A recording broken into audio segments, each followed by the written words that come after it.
Hello, fellow travelers. Today our adventure begins, not with the bard spinning its epic tale, but in the library of the Carriage Rest Inn. Between the crackling fire and the overstuffed armchairs, we find a patron, lost in the pages of a story. A story about heroes, villains, and a merry band of adventurers caught somewhere in between. Let us also get lost in this adventure.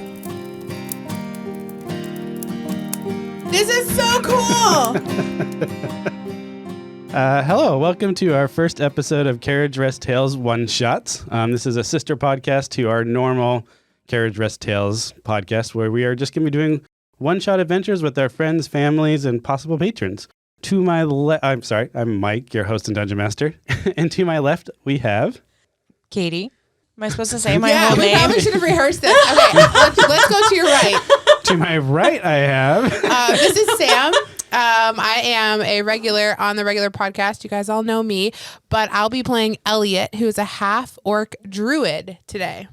And to Sam's right, I am AJ, first-time player. Just got kind of through the whole introduction yesterday, building my character, the gnome rogue Gimbal. So I look forward to getting into some shenanigans. And I'm not going to do directions because, well, later on you'll find out. But I am Caitie, also a first-timer. I will be playing Bryn, the Wood Elf Ranger. Also for our listeners today, we have a furry friend guest in the studio today. AJ and Caitie's chocolate lab is with us, Cadbury. So if you hear some thumping, that's probably his tail hitting the side of the table, or a little bit of heavy breathing. That's what's happening here. But we are pet friendly at the podcast. So slightly attached to us. Yes, he is. It's fine. He's asleep. So for those that are interested in the backstories for these characters, you can check out our website at carriageresttales.com and look for one-shots. This is session 1. But for now, we're going to dive into our story. For this one-shot, we are actually running a story from Wizards of the Coast on the Candlekeep Mysteries. We're going to run their first story in there.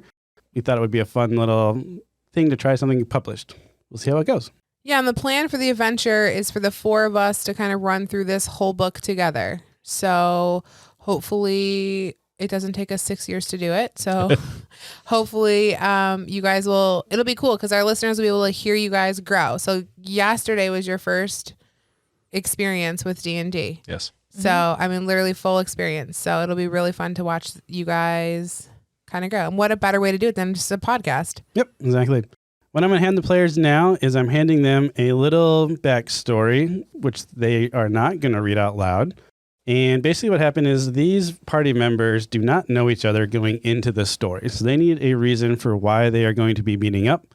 I'm handing each of them a brief description as to why they're meeting up, and then we'll let them play out how they're going to use that information in the podcast. You will be able to see these story hooks on the website as well if you are really that interested. Everyone go ahead and roll. Let's do a D10. What are we rolling for? See who goes first. I got a 40 or a 4. 4, okay. 8. The one with 10 sides. Oh, right, but I have 2 D10s and one has a 20 on it. It doesn't matter. So The one has a 2 and one has a 20. That's just like saying it's a 10, 20, 30, 40, 50, 100. Okay. The other one's just 1, 2, 3, 4, 5. Okay. The zeros are inaccurate. I've got a 70. 7. So you got 8, 7, and 4. Yeah. Uh-oh. So Bryn, it's been a kind of a long, strenuous journey because you keep kind of getting lost in the woods on your way there. But you are the first to arrive at Matrix's Wizard Tower. What do you have with you? I have a bag full of family jewelry of gems and gold. Okay. And for our listeners, what does Bryn look like? Bryn is a wood elf that stands 5 feet, 8 inches tall. She's got long jet black hair that's braided, pulled back. She has copper skin with emerald green eyes. She wears brighter colors of golds and greens and ruby reds. She does have a long bow that has a fiery bird that's engraved in the handle with ruby red tipped arrows. She also carries a short sword. You get to the tower and you go up to the front door and you go to knock on the door and the door just swings open. And what you see inside is an empty room that is a study. So that's where the wizard has, been normally where he'll be to meet guests and kind of just study the mystic arts of magic. As you are kind of walking around and walking into this room that seems empty, you don't see the wizard, but you think maybe he's off someplace and he'll be back shortly. You hear some pitter-patter steps come up behind you of a gnome. A gnome, yes. Gimbal. As Gimbal arrives, your trek wasn't as bad. You found a road and you're just like, oh, I'll just take this to where I need to go. But what do we see when Gimbal comes in? So Gimbal's a gnome. He stands about 3 feet tall, a little over 40 pounds. Just kind of getting into adulthood. He's 41 years old. Nothing stands out about his gnomish garb. He's a very standard, cloak, boots, and that's about it. He does carry with him a rapier, a short bow, and his 2 daggers. And what other? Sadly lost his duck. He did. Sadly lost his duck. It's fairly fresh. R.I.P. And what extra does he have with him?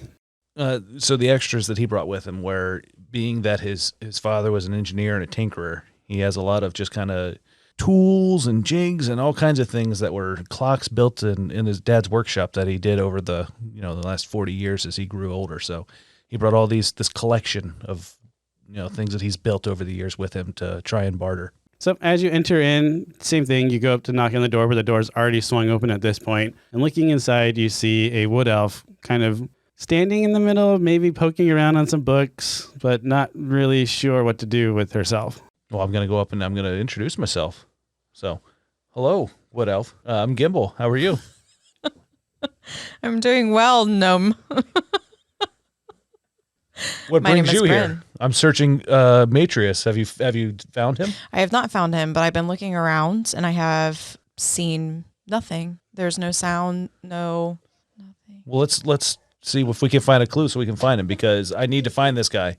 Okay. What do you need it for? There's some magical spell has been cast upon all the woodland creatures in my Schlieffenwald gnome village, and they're just turning to stone. And I just can't live with myself if I don't try and do something about it. So I assume he has the answer to releasing the animals from this hex that's been put upon them.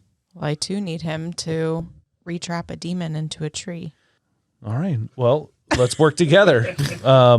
Is this the time when we would roll for perception or something? Exactly. As All you right. said, you were Yeah. looking for a clue, and that would be a hint that you need to roll for a perception check, which is Okay. a wisdom-based skill. Okay. So to roll that, you want to roll a 1d20, and then you're going to add your perception modifier. Can I put a help and roll as well? Since I have a Well, higher... you can just roll. I can you just can roll. just roll. Oh, on so your own this time. you've got better high wisdom. I got It's higher probably better points that than you, do buddy. So basically, you can think about you're both looking around, so that's why you can Okay. both roll. Okay. Okay.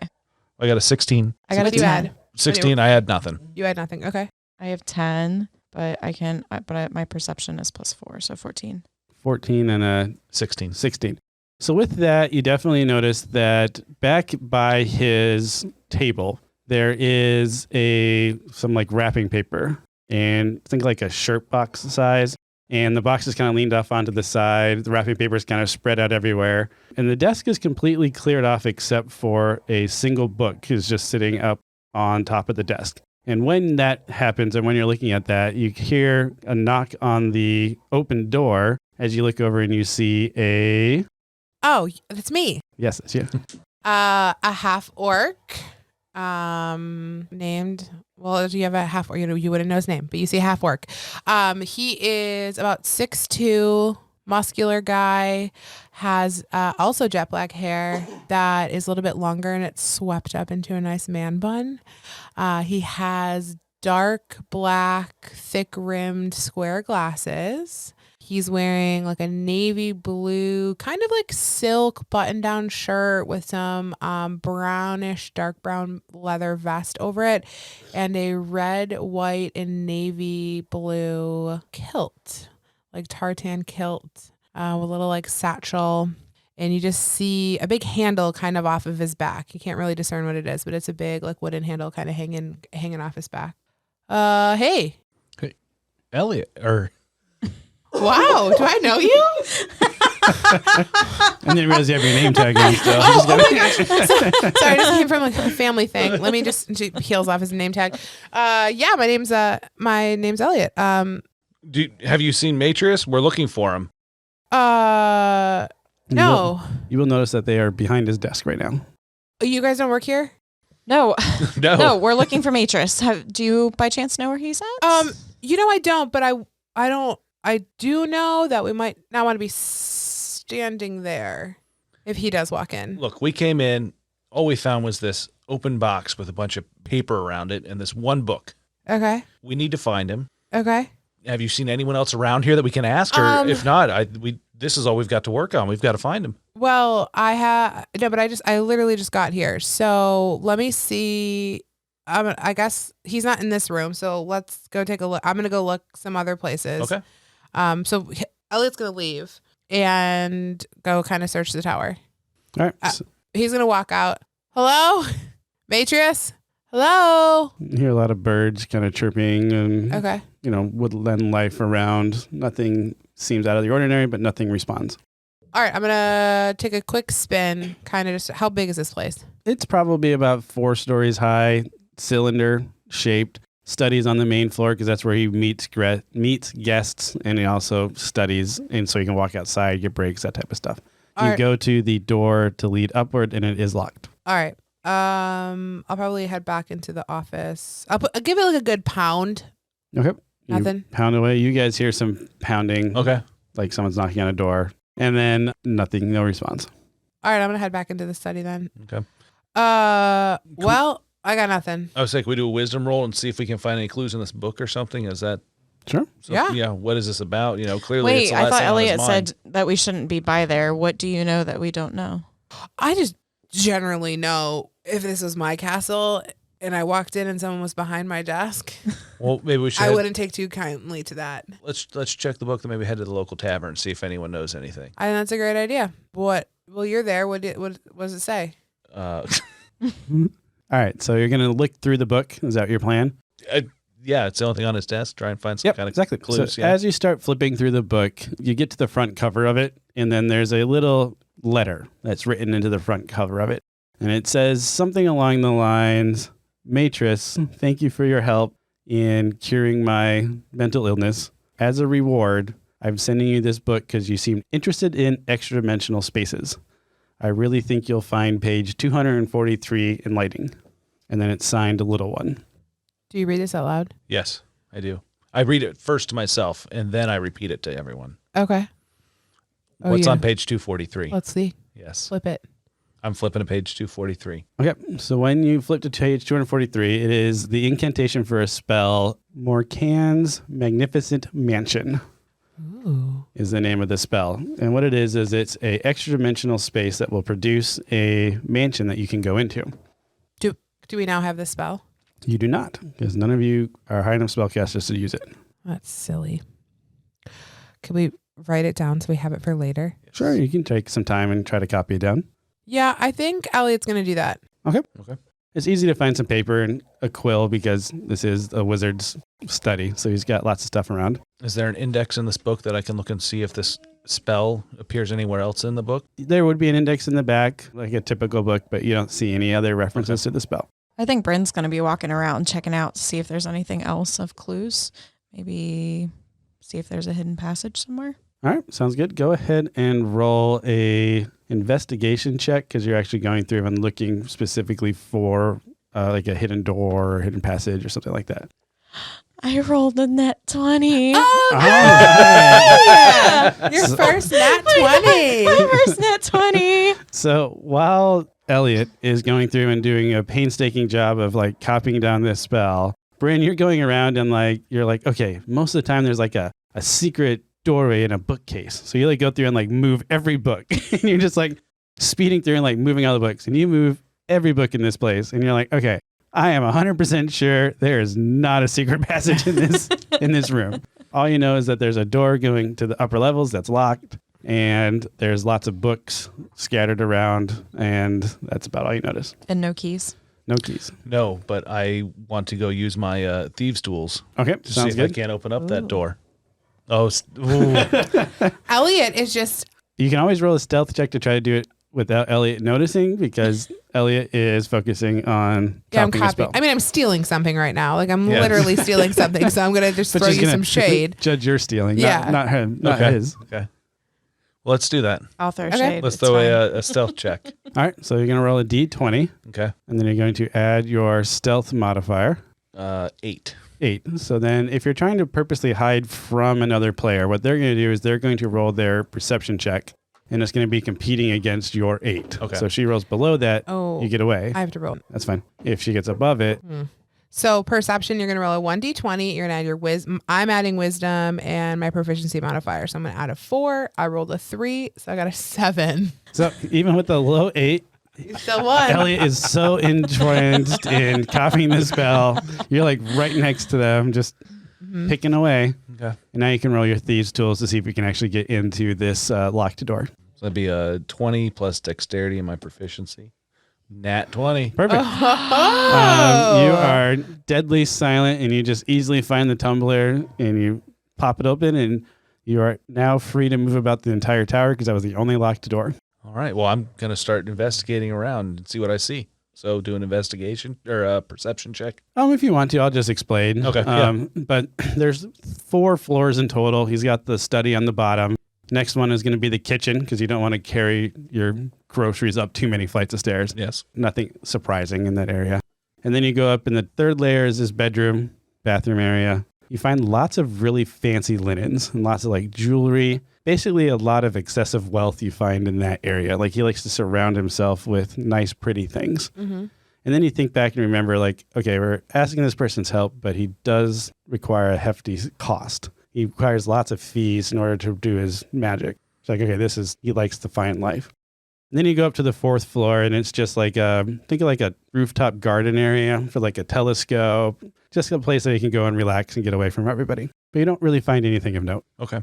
Well, then I would return back down to the first floor. Sounds good. Relock the Can door. I ask a question? You can. I know that we're level 1, but are there other player like MVC or NPC. NPC that can like help us in casting spells? Yep. Yeah. The other Okay. NPCs you'd be able to find would be able to cast high level spells, such as Matris. He is a high level wizard. So this would be the person you would talk to, but you can't find him. Okay. So, right. Returning to the main chamber, then Bryn's just staring at Gimbal like, what did you just do? Well, I'm going to lock the door behind me and suggest we go to the tavern and seek a wizard that can cast the spell Excuse for me. us. Does anyone have a wizard here? Just wondering.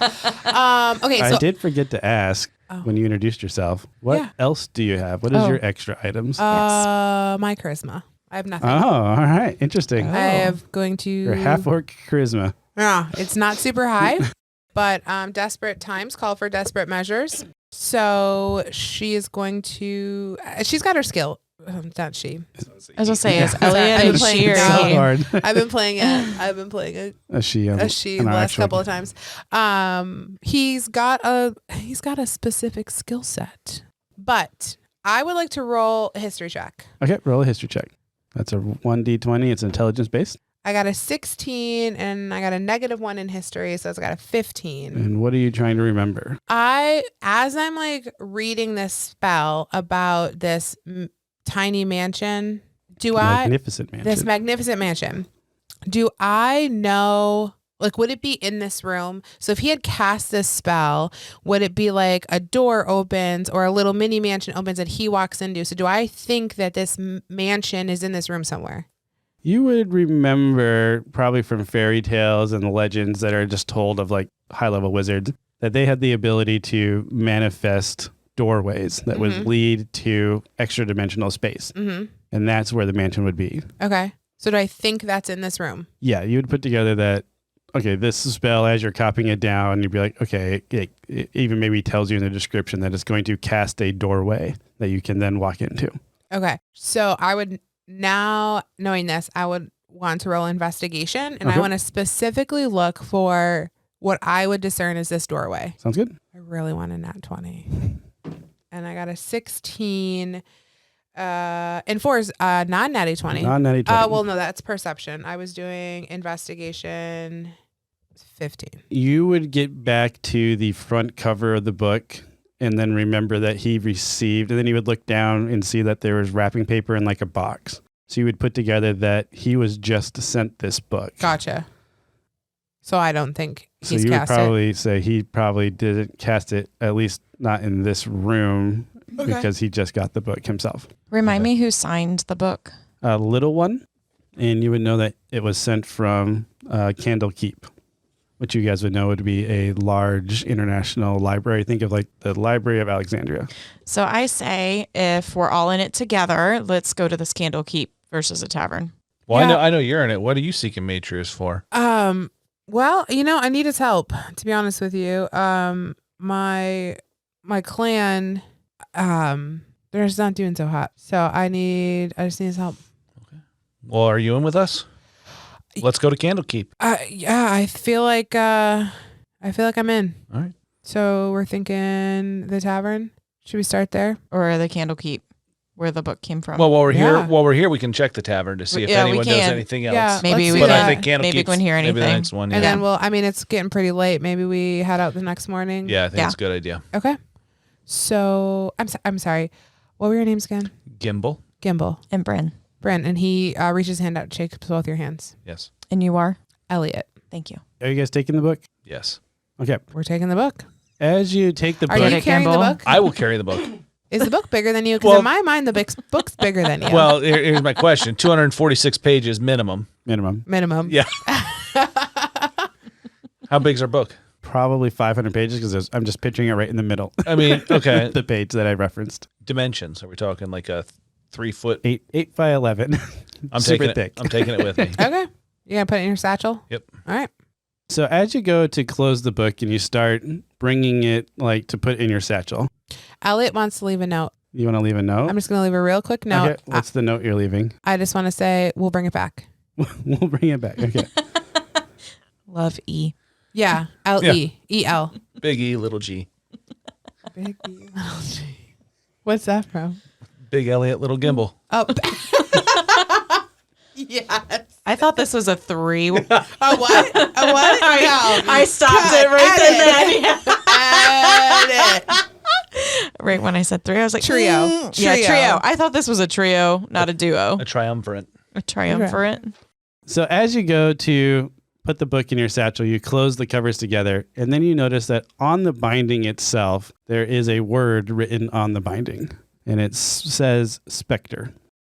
Spectre. Spectre. So you know how like if you close a book tightly, you can then write on the edge of it? Yes. So like when you close a book, you Oh. can see that writing. Okay. That's what you see as you start putting it into your packet. Can or I your roll pouch. a history to see if anything? do we notice this or just him? Oh, Well, yeah. He just notices it first. I would like to share it with everyone. Okay. We're in this Okay. together. I need to share any. You're Yeah. just gonna share. You're a sharer. Gimbal, How I are- feel like you're a sharer. How are you sharing it? verbally.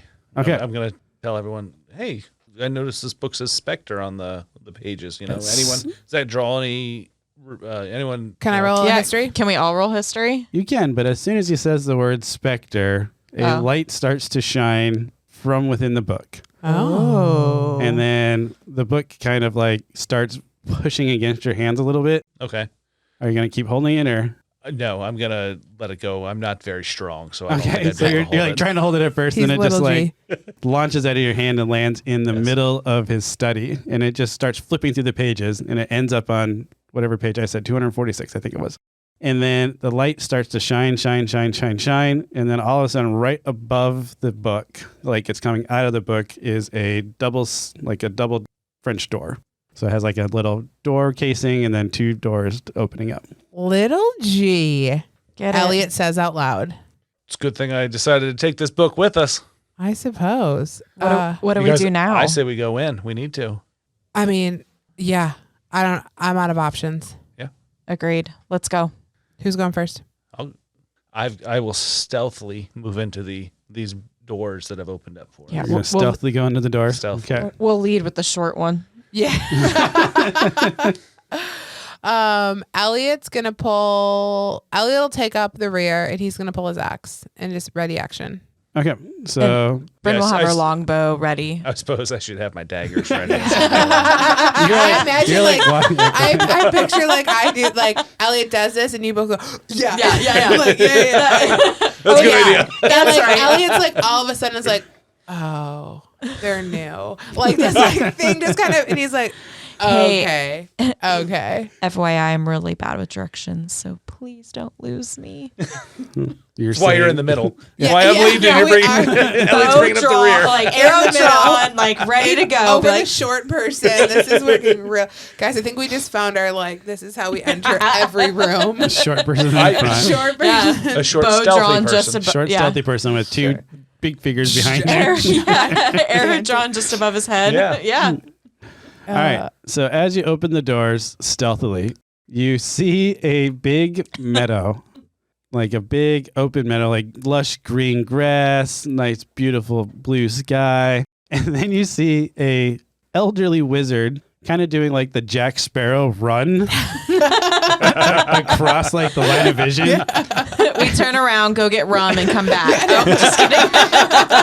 We found the rum. We found the rum. And then trailing right behind him, you see a flying figure, which let me try to zoom in a little. We have a dragon. It looks kind of like a dragon, but like Oh. a very mini dragon. I'm good with but mini it's like dragons. a lizard scaly thing that's flying. Okay. And then you see him, Jack Sparrow, running, and then you realize he's panting really hard. And then you notice that one of his sleeves is a dark red kind of color, whereas the rest of his robes are kind of a creamish color. I say we try to get his Kill the attention. Oh. I think one of us needs to heal or try to heal while the Brent, other. Elliot's going to go shoot an arrow at Yeah. that thing. I'll shoot an arrow. Just do it now. Yeah, Go. I'll shoot an arrow. She urgently rolled the dice, which I love. Okay, so I got 12 plus my dexterity, which is 3, and prof, which is 2. So 12, 3, and 2. 15, 17. So you are shooting an arrow, and it just flies at this imp, and it looks like it's going to hit them, but then it kind of dives down to re-attack this wizard. And you didn't account for that like last second like dive because you're trying to hit this moving target. So it scales just over it. But it does get the attention of the wizard, and he's like, "Help me! Help me!" Hey. Run this way. Yeah, come on. And he's going to yell at the wizard. He tries to turn to run towards you, and you realize that he's like really tired. Okay. And so like he tries to turn, and then he just trips over his feet and falls. Okay. Elliot's going to run towards him. Let's go ahead and roll initiative so we get That's a good some idea. order tracking here. All right. So initiative again, we're going to roll our D20s and we're going to add dexterity. So I have a 7. I add 1. So I have 8. What are we keeping for the newbies? Oh, sorry. This is I'm going to track the initiative order. Okay. So I'm just going to write down That's I had right. an I 8. recall that from yesterday. What'd you guys roll? Oh, I'm sorry. It's okay. 10. 19. Did you add? No. What am I adding? I believe your dexterity. 13. 21. My flying creature got a 12.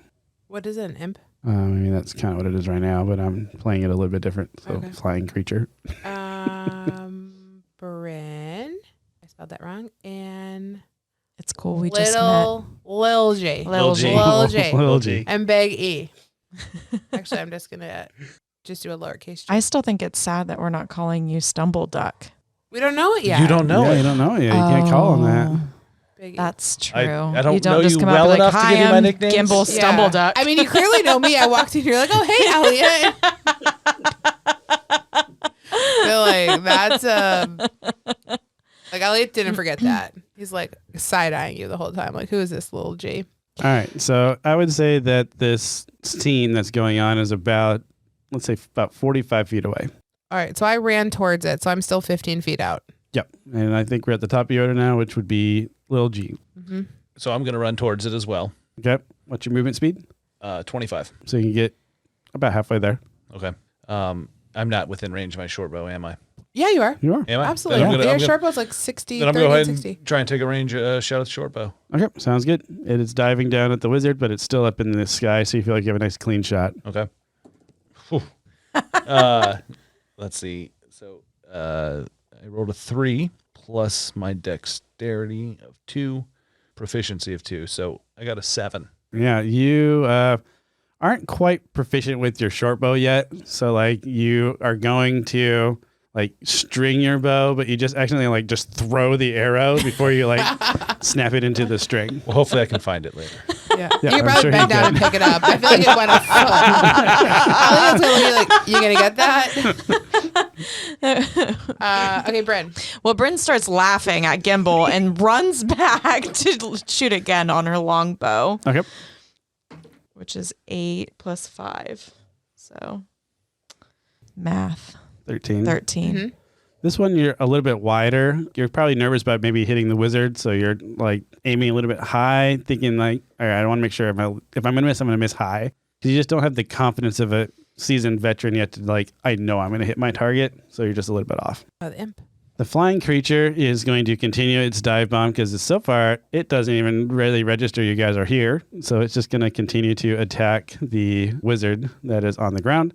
And it totally just nails him in the other shoulder with its stinger. So you see it kind of like flap, flap, flap. And then like a bee last minute just sticks his butt right into the guy's shoulder. And he goes, ah! And then wizard's still alive, but he's not looking as good. Okay, it's Elliot's turn. Elliot's gonna run up towards the wizard and just try to get between him and the flying thing. How far away is the imp from the ground? The imp's on the ground now because it just attacked the wizard. You're 45 feet away because you're at the doorway still, right? No, Oh, I you was had ran 15. forward, yeah. I was 15, yeah. 15 feet, so I made it there. So Okay. I'm now in melee with them, Yep. and he's on the ground. Yeah, he's on the ground and the imp has his stinger in the wizard's shoulder still. Okay, I'm gonna attack him with the long wooden thing that you saw kind of sticking out from the back. Elliot's gonna pull it out, and it's this gigantic lumberjack axe. But you kind of notice that the like handle is very detail carved. So he is going to give a good two-handed swing at this imp. Okay. 9 to hit. Same thing. Like you're used to chopping wood. That's pretty stationary. So when you have this moving target, the wizard's flailing around Yeah. and trying to get out of the way. You feel like you're going to hit it, but then the wizard like rolls in agony and you just right over the top. Okay. Gimbal, it's your turn. Okay, I'm going to move another 25 feet closer. That should be in melee as well. Yep. You can be a melee as well. I'm going to pull out my rapier All right. and see what kind of damage. Drop your bow, pull out your rapier. I'm going to roll again because I honestly moved it as I was trying to find it. You're fine. What it was. Nat 20. Woohoo! Awesome. All right. So you're able to basically subdue this wizard with one hand. You're like, stop moving around. And then you're with your rapier just stab into this flying creature. Okay. So now you got a nat 20. So the way we do natural 20s for damage in my table is you get your maximum damage. So what's the maximum roll you could have gotten? I'd have been using an 8 dice. So we're going to do 8. And then you get to add a normal damage on top of that. Just roll my Yep. 8 dice. Like you normally would. Okay. 8. Ooh, All plus right. 2. So plus your So dexterity. takes me to 18 total. Yep. So 18 total. You technically would get sneak attack on this one also. Yeah. So you get to roll it again, don't you? You get to roll a d6. 6. A Yahtzee dice. Hey, It was worthless. I got a 1. 1. Hey, So 1. 19 Hey. damage. And the reason you got to roll sneak attack on this one just to help you is you had another ally in melee combat Okay. with that creature. So they were kind of distracting the creature, which is why you were able to like really take the time to get a good hit in there. Okay. Do we have a sneak attack card? There's not one for that yet. I should make one though. You should make one, or we should just. That would be kind of cool to have the card. Yeah. You know, if you had spells or whatever. We you have had. spell we have spell cards, cards. but See, these are the spell cards. Okay. they don't have ones for all the martial abilities yet. Do they even like I make think they those? do. like, Probably. in, I'm in sure the they marketplace. do. Could you find them? Okay. So that'll just remind you that you have that feat. Okay. So you put the wizard, you kind of hold him on with one arm so he holds still, and then you just stab right through this imp, and Okay. maybe make like a shish kebab flying Nice. creature. So it finally perishes. It doesn't have many hit points, but it's super hard to hit, is how that monster works. Okay. So you gently pull it out so the stinger comes out of the wizard. But as you do that, you notice that there is kind of a liquid that's not quite blood. Think of like a silkworm consistency that came out of the tail of the stinger. And then as you look down at the wizard, you see that his face is kind of palish, and he's breathing really shallowly, and he's not really responsive. Can we collect That's the one venom? thing. Yeah. What do you have to collect it with? I've got a glass vial amongst all my tinkering toys. Oh, you are a Perfect. tinkerer. That would make sense. Yeah. So I would take his glass vial that he has in his tinkering toys. Okay. So you can add on your character sheet, or if you want a piece of paper probably work. I just did it on the back of that story I gave you. Add on there 1 vial of poison, and whoever has it in their pack will Or you can write it on the back of your sheet. That might work out better. Like, so this is your inventory. So something we didn't go over yesterday. Okay. Which we can go over. So generally as adventurers, we'd all have like a sleeping roll, kindling, rope, grappling hooks, like just your basic adventurers pack, which is in the book. We can kind of like read through that, like torches. I mean, we generally play that we assume we have rations, like food. But if there's anything like extra, Mike usually gave us 9 slots. Yeah, I used to, and then I just realized I didn't really We didn't want to try to track it. Yeah, so if there's anything like specific you would want, like you're a tinkerer, so maybe you have a couple of things. Like I feel like Elliot probably would have some like wood carving tools because he's a lumberjack. So any of those things, we can like think about that for the next time we play. Okay. Perfect. The reason I'm having to write it down is because I'm adding something that wouldn't just be intuitively on your character because of their background or anything like that, such as you wouldn't expect the ranger to have a vial of poison on them. So we're going to have to write it down so we remember that it's there. Okay. So Elliot is going to walk up to this wizard and do a medicine check Sure, go ahead. and see if he can like help him at all. So we're going to roll a d20. I got a 16. My medicine is my wisdom was a +2, so I got 18. As you're checking him over, you start realizing that his hands are very like clammy, and his pulse is a little bit erratic, and he's shallow breathing, and you kind of get the sense that he's been poisoned with some sort of venom, and he's kind of in like a shock sort of state. Okay. Can I talk to him? He's not responsive. Should we try and take him back through the portal and find a apothecary to? Can Bryn jump in and try to suck the venom out? Sure, you can go ahead. Whoa. Yeah. Hey. Go ahead and I guess roll a medicine check as well. Hashtag nurse life. Oh, it's not going to work. Okay, 4. All right. +2, 6. Yep. So you try to just taste metallic-y blood taste. And as you're looking at it, even with the 4 roll, you remember that he had blood on his other arm as well. And you get the sense that he's been stung multiple times. One last thing. I want to loot him. Yes. Just no. Check his pockets. No, Check his I pockets. want to check his pockets to see if he has a health potion or he's a wizard. I want to see if he has like something on him, like a health potion or something like that that will help. Like I can help him help himself. Get it, Biggie. Gimbel's all like, oh, yeah, let's see what he's got. Wait, what? Yeah. Like, I'm not taking his pocket watch. I just want to see if he has, like a health potion or something. He does not. Okay. He has a pocket watch, though. Okay. Well, it's going to stay on him. Is there, I'm going to flip the pocket watch. Is there engraving? Yeah, it'd be from some person that you don't know. Okay. Does it say Matrius?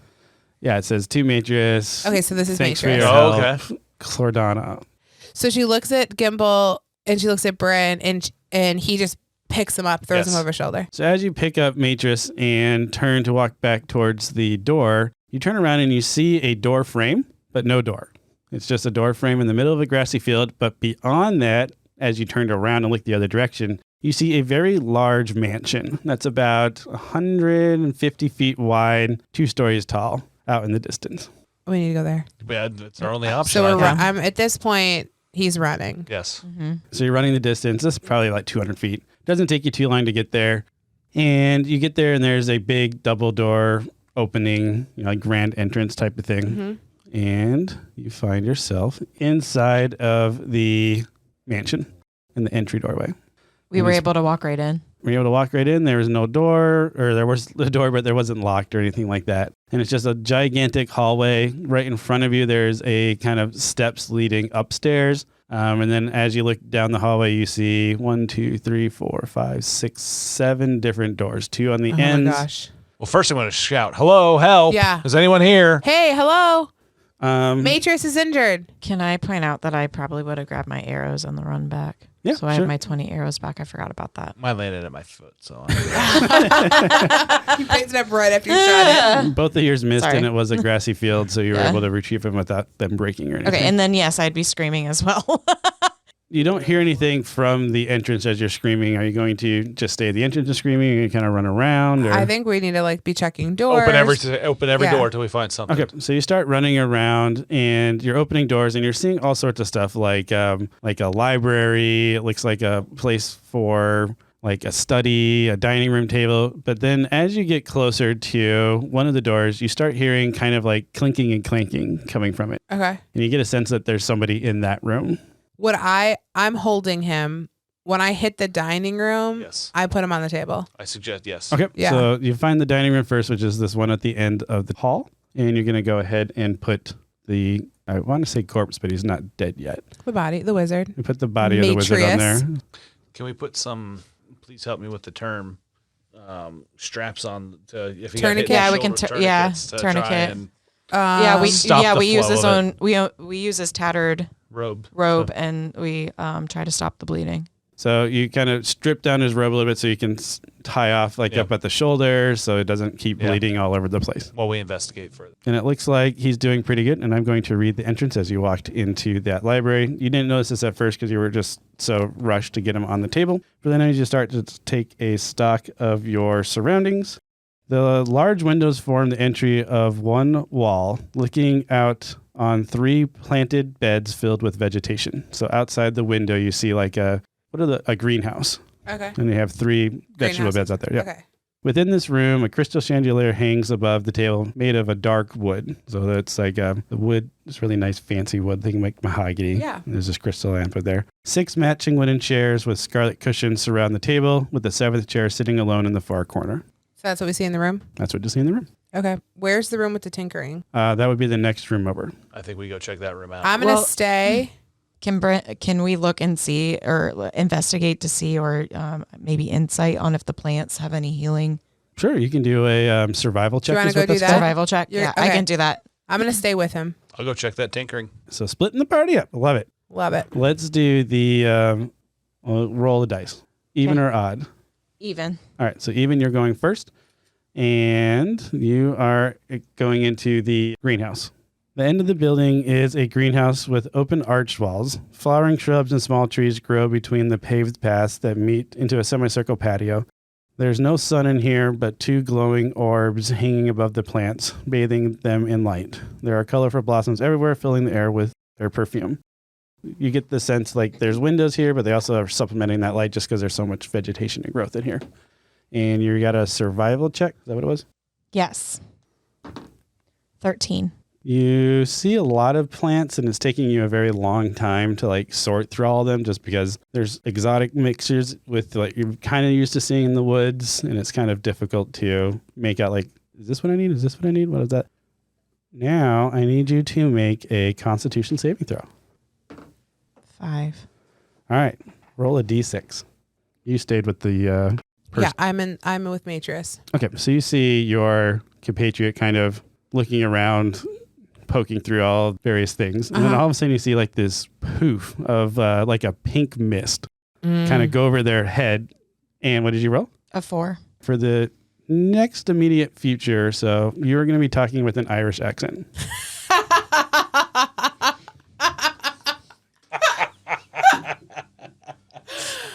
I really hope this is from our like favorite.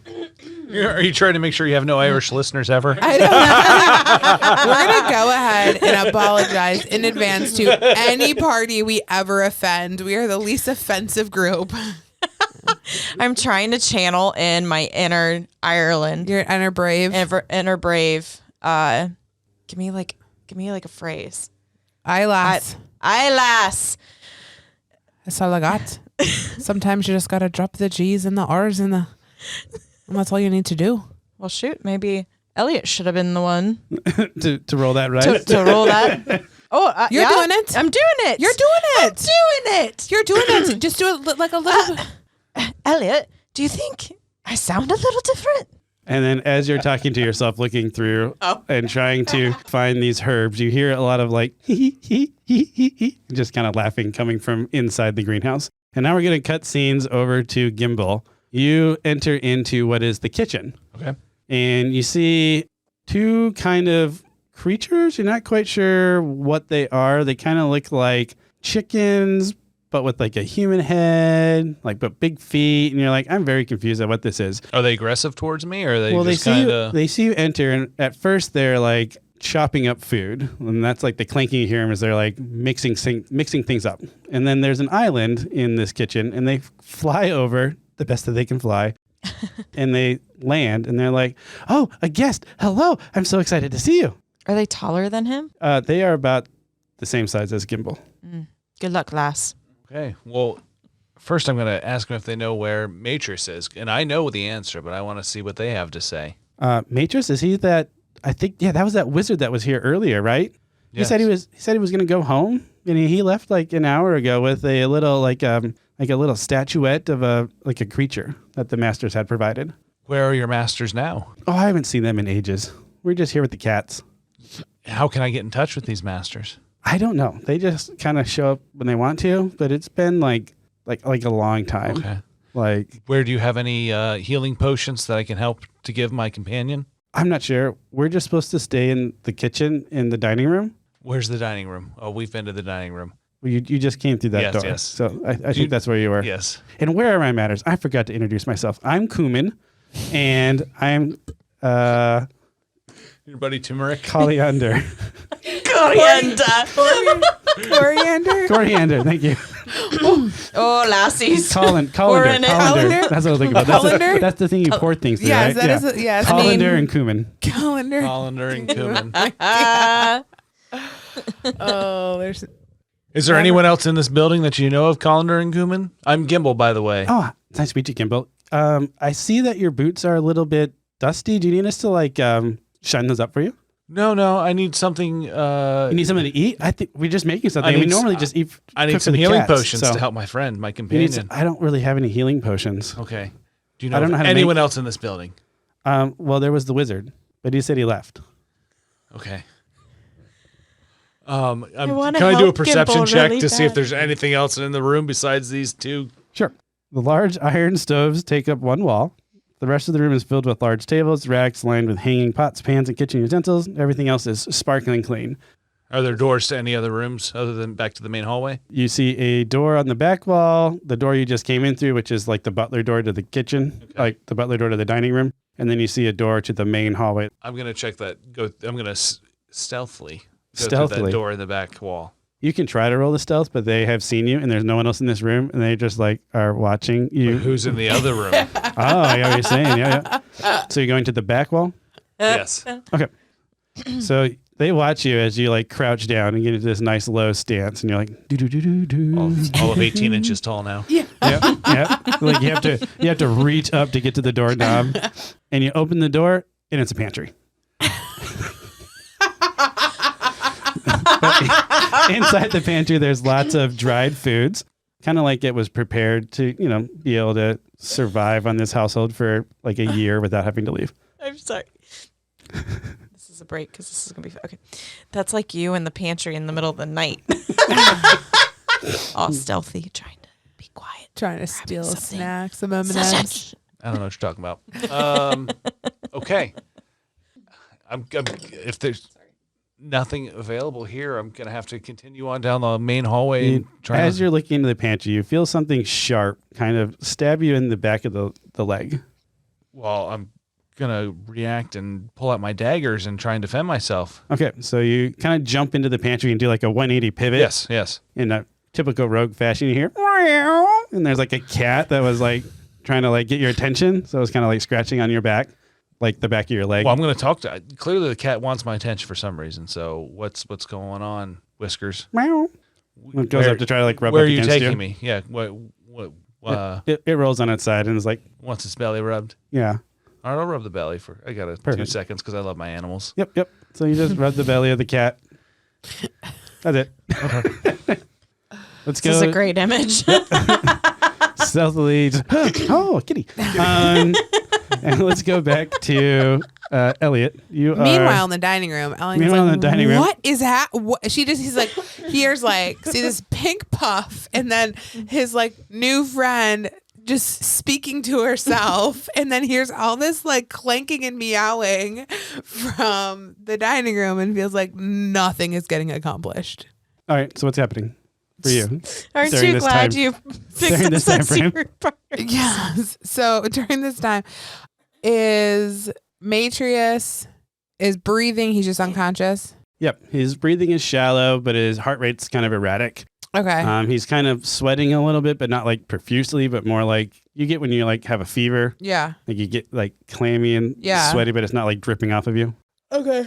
He's gonna leave him, I think, and like go explore. I guess like he's on the hunt for like I don't want to say apothecary, but like a potions room or some sort of like a medical room, like something that would like have a first aid kit. Like there's got to be something in this mansion that would have that. So he's gonna go the opposite direction of the kitchen, down the main hall. All right. So you're going to leave to go back down the main hall. No, yes, but he's gonna run into the kitchen. Are you running through the kitchen? I'm gonna pop my head in the kitchen and be As like, soon as you pop your head in the kitchen. Oh, there's another guest. This is so exciting. Do you need your glasses cleaned? They look a little dirty. How about an omelet? no, I could go for a second. Gimbal, are you in here? Yeah. I'm sorry. Just petting this cat here. Okay, all right. Let's. Have you met Cumin and Coriander? I'm Kumin. I have found nothing in this room. Let's Okay, move on. Let's go. I think we need to head. But we need to serve you. Yeah, we're gonna be back. Why don't We you make can't us have something? our guests be Yeah, hungry. we'll be back. Start making an omelet. Ooh, an omelet. What do you want in your omelet? And everything. I just walk out. Everything, Like, okay. At this point, I just like walk out. Okay. You walk out the doors to the main hallway. Yeah, and I'm gonna go past the front door to the other side. Okay. I'm following. I'm gonna look at him, be like, I'll take this one, you take the next. Perfect. And I'm popping in the first door. The first door. Okay. As you're walking towards the first door, you notice that there is a little like cutout on the bottom of it, and the cutout's got like two little ears. Okay. It's a cat door. Okay. And as soon as you open the door, you hear a meow, as there's another cat in this room. Okay. And as you open this door, the entire far wall of this room is a floor-to-ceiling bookshelf. Even more books are resting on several large scarlet armchairs and a small wooden table. And there are several paintings on the walls. A fluffy black cat is curled up in one of the chairs. So I'm in like a library. Yeah, you're kind of in a library. All right. I don't have time to.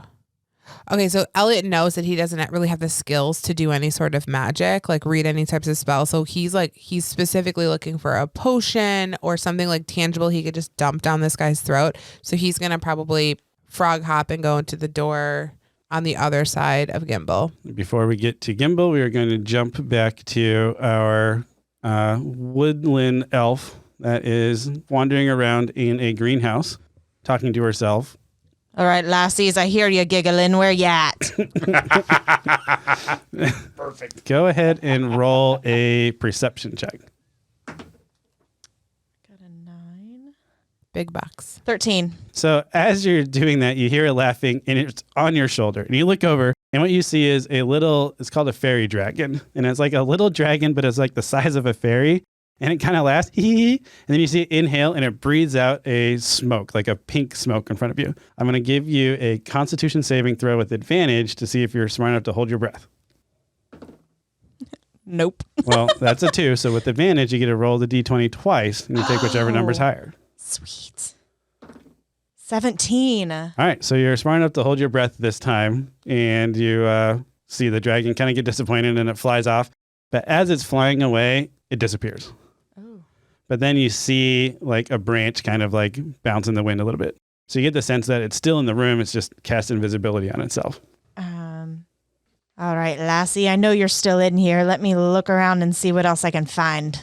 What are you looking for? Is there like a door or something in the greenhouse? The only door that you see is the door that you came through. Okay. Well, I really want to capture it, but I don't think that is the right path. Wouldn't you want a dragon fairy? Absolutely. All right, lassie, good luck. I'm leaving, figure out how to save this wizard. Go ahead and roll a dexterity saving throw as you turn to leave the room. 16. As you turn around, you notice that there is now a vine that has been placed right behind you that was meant to trip you as you went to go try to run away. But you're smart enough, you just kind of like step over it and you're like, oh, okay, yep, whatever. Mhm. And you don't think anything of it as you exit the room. Sayonara, lassies. This As would you, be our Asian-inspired Irish accent. as you It's all ex- Islanders. It's It's okay. Japan, Ireland.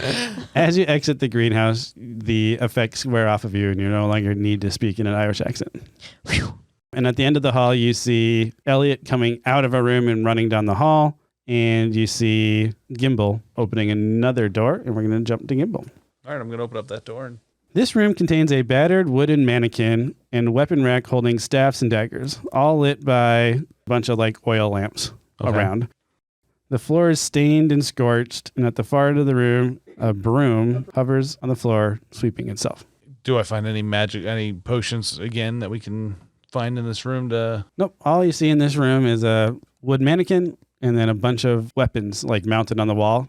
Not like they're attached to the wall, but they have like hooks that are like hanging the swords or the daggers Okay. So and it's like an spears. armory kind of. It's kind of like an armory. So can we steal? Can you steal armory? You can steal weapons in an armory. It's hard to steal an armory. I mean- The full armory. Yeah. Can we Well- steal everything? We'll come back to that before we leave. I feel like we're gonna have to have a conversation about where we fall on the good versus evil spectrum. Okay, Sorry. is there any way to communicate to this broom? Can I tap on it or try and grab a hold of it and see if it responds? Yeah, you can do that. So you walk up to the broom, Yeah. you tap on it, and nothing really happens. Grab So a then- hold of it? Yep. So then you grab a hold of it, and it's going to hit you. And you can go ahead and roll initiative. Oh my god, are you gonna fight the broom? That'll be 12 plus my 2 dexterity, 14. All right, Sam, do you mind writing this down? Yeah. The broom got 9. So Gimbal goes first. It hit you in the face, but it didn't hit you hard enough for it to like do any damage. But it was, not happy. Okay. The strangest initiative I've ever written down. First of all, 2. Like, I don't know why I had to write down that. 1 goes, then the next goes, then the next goes. And one of them is a broom. I'm going to pull out my daggers and try and slice at this guy. All right, you're gonna aim for, Slice the broom? he's aiming for that vital spot. The handle. Go ahead and roll your attack. First of all, is the broom taller than you? Because in my mind, it's taller than you. It is. Everyone's mind is. Maybe there's magic in the bristles. Oh. So I got 7. Like an onward reference. Imagine Yes. every fiber. 9 is my total. All right. Yeah. You try to slash the broom, but it's too dexterously fast. It just dives out of the way. No. You try to hit the broom, but you're just not strong enough to really like actually do any damage to it. Like you make contact, but it's just not strong enough. Okay. The broom in response kind of does like this little weird flippy thing, and it just smacks you with its broom attack. Does an 18 hit you? 18? Yeah. I'm picturing just like a club, just So where... I've never been attacked. Where do I find this on my By sheet? a broom. by a broom. Okay, yeah. So Armor it's up here. class. Gimple the broom is Armor beating class you. would be 11 plus dexterity, so I got a 13. Write 13 there. Okay. Put an actual 13 above there. And it does 6 damage as it hits you really hard across the top of the So head. you got to put 6 tally marks on your page. Okay. And then as you're kind of dazed as it hits you on the head, it is going to try to sweep the leg.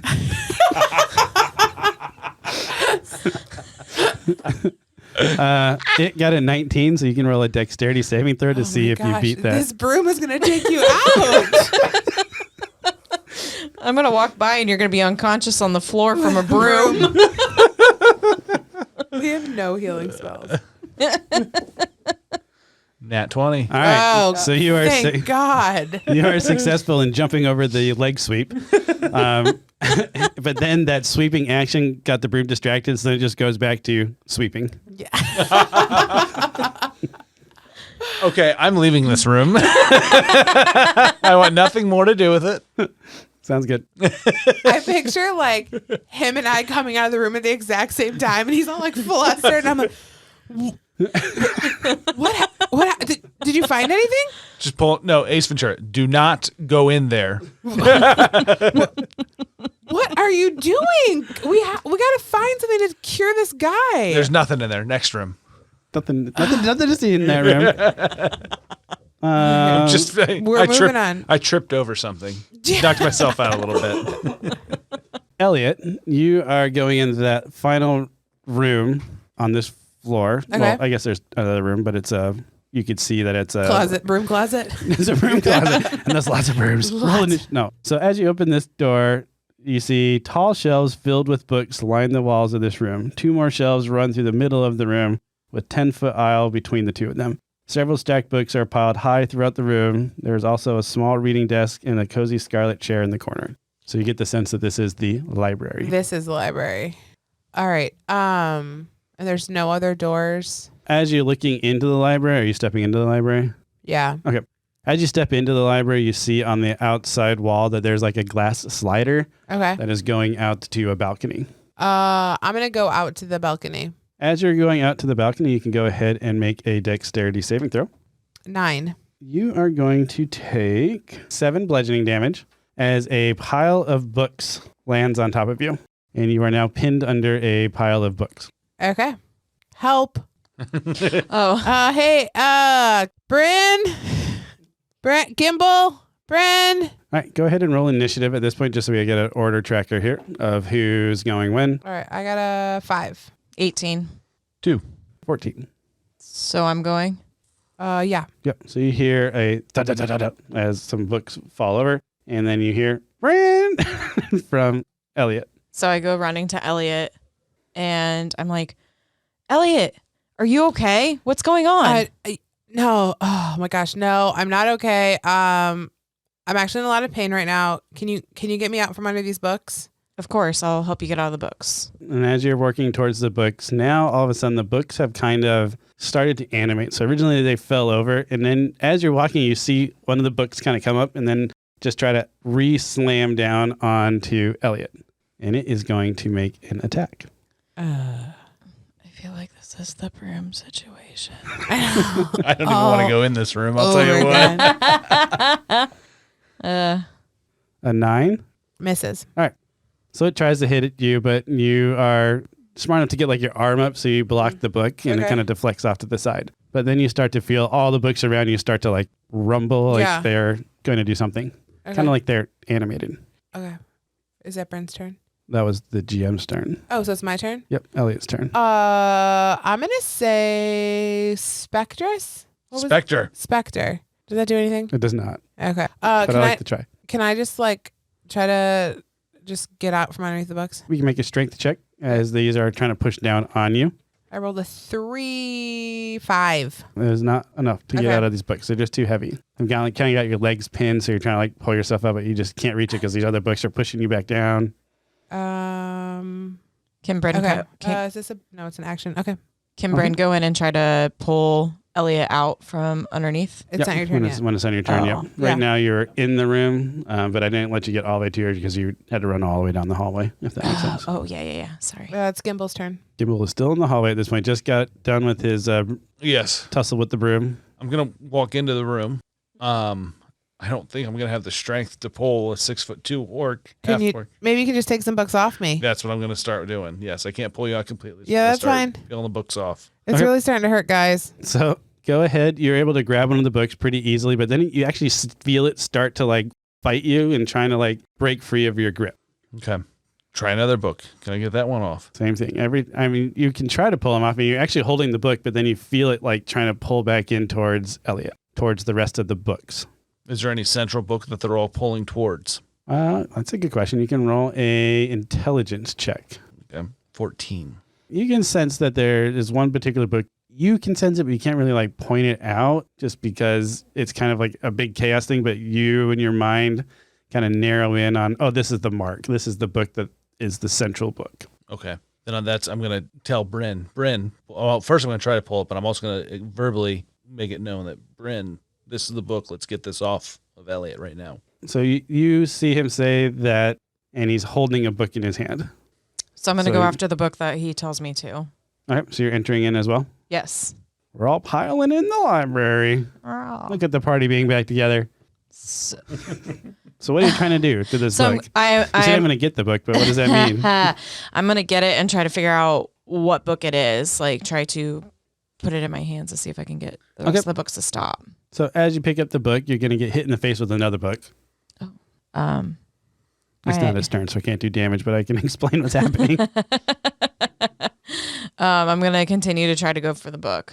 All right. Go ahead and make a strength check. 16. I got a 3. So you definitely are able to pull the book free. Perfect. You're holding a book. I'm holding a book. I got the book. I got the book, Gimbal. I got the book. Did the rest of the books follow? Are all the other books still on top of Elliot? Are the rest of the books on top of Elliot still, or are they coming after me? The rest of the books are now rising off of Elliot, and they're kind of turning, and they're facing you now. Okay. I'm going to put the book... As you look down at the book, it says martial warfare and teamwork. I'm going to try to put the book back on the bookshelf. Does that stop the books from attacking? All the books go back onto the bookcase, and then go ahead and make a dexterity saving throw. 11. And then, right? You got to add your... 14. No, go to the saving throw box. Nope, in the middle. So just add that to your roll. 16. So you put the book up on the bookcase, and then all of a sudden, all the books just fall off the bookcase again, and you're successfully able to dive out of the way, so you don't get hit by these books. Elliot's still on the ground, though, so go ahead and roll a d6. But you can half it because you were not the target. So you take 1 damage. And all the books are now on the ground again, and you see they start moving towards you because you are their new target. And that brings us to... Elliot's turn. Elliot Gets up and runs out of the room. All right, so you're just going to run out onto the patio? No. That's the closest door, is what I meant.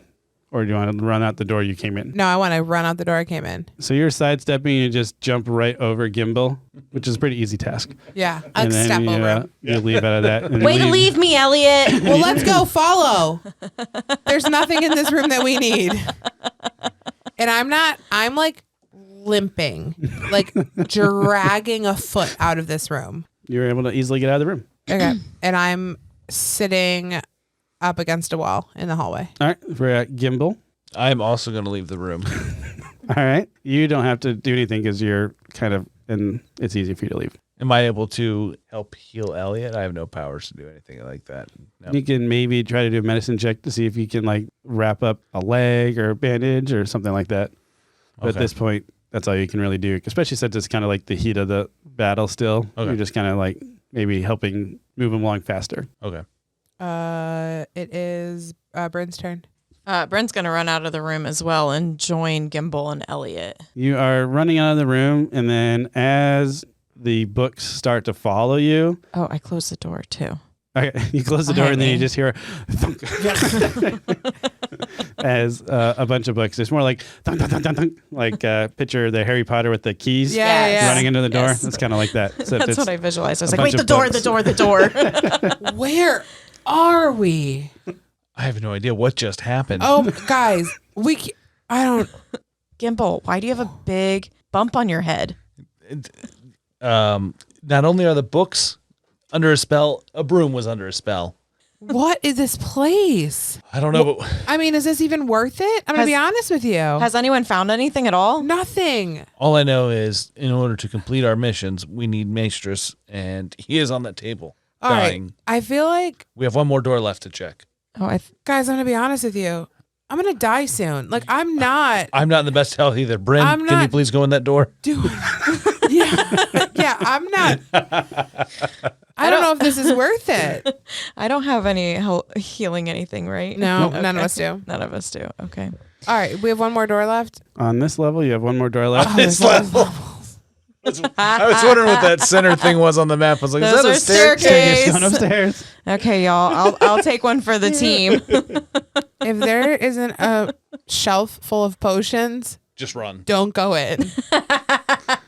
Okay, so Bryn's gonna investigate this last room. All right. And this was a glass patio door because there's just a nice balcony outside. Nice blue skies, just grass as far as you can see. You know, just a nice little breeze pushing away. Just a nice balcony. Okay. So Bryn turns around and says, "All's good in the world. I made it through the first level." We should check upstairs. Yeah, we probably should go up the steps. We gotta save Matros.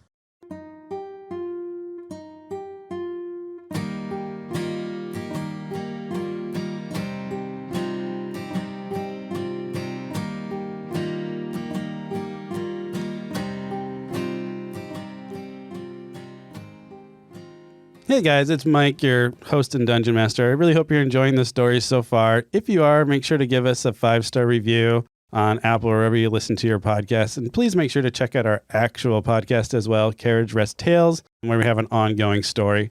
You can also find us on carriageresttales.com or on social media. Follow us on social media. On Instagram, it's going to be Carriage Rest Tales D&D, or on Twitter at CRTales. And I'm also a big fan of our Discord channel, which is Carriage Rest Tales, where you can interact with us. I think the Twitter's something else. I'm going to be honest with you. It's CR Tales. It's just CR Tales. CR Tales D&D. Yeah, CR Tales D&D. So at CR Tales D&D.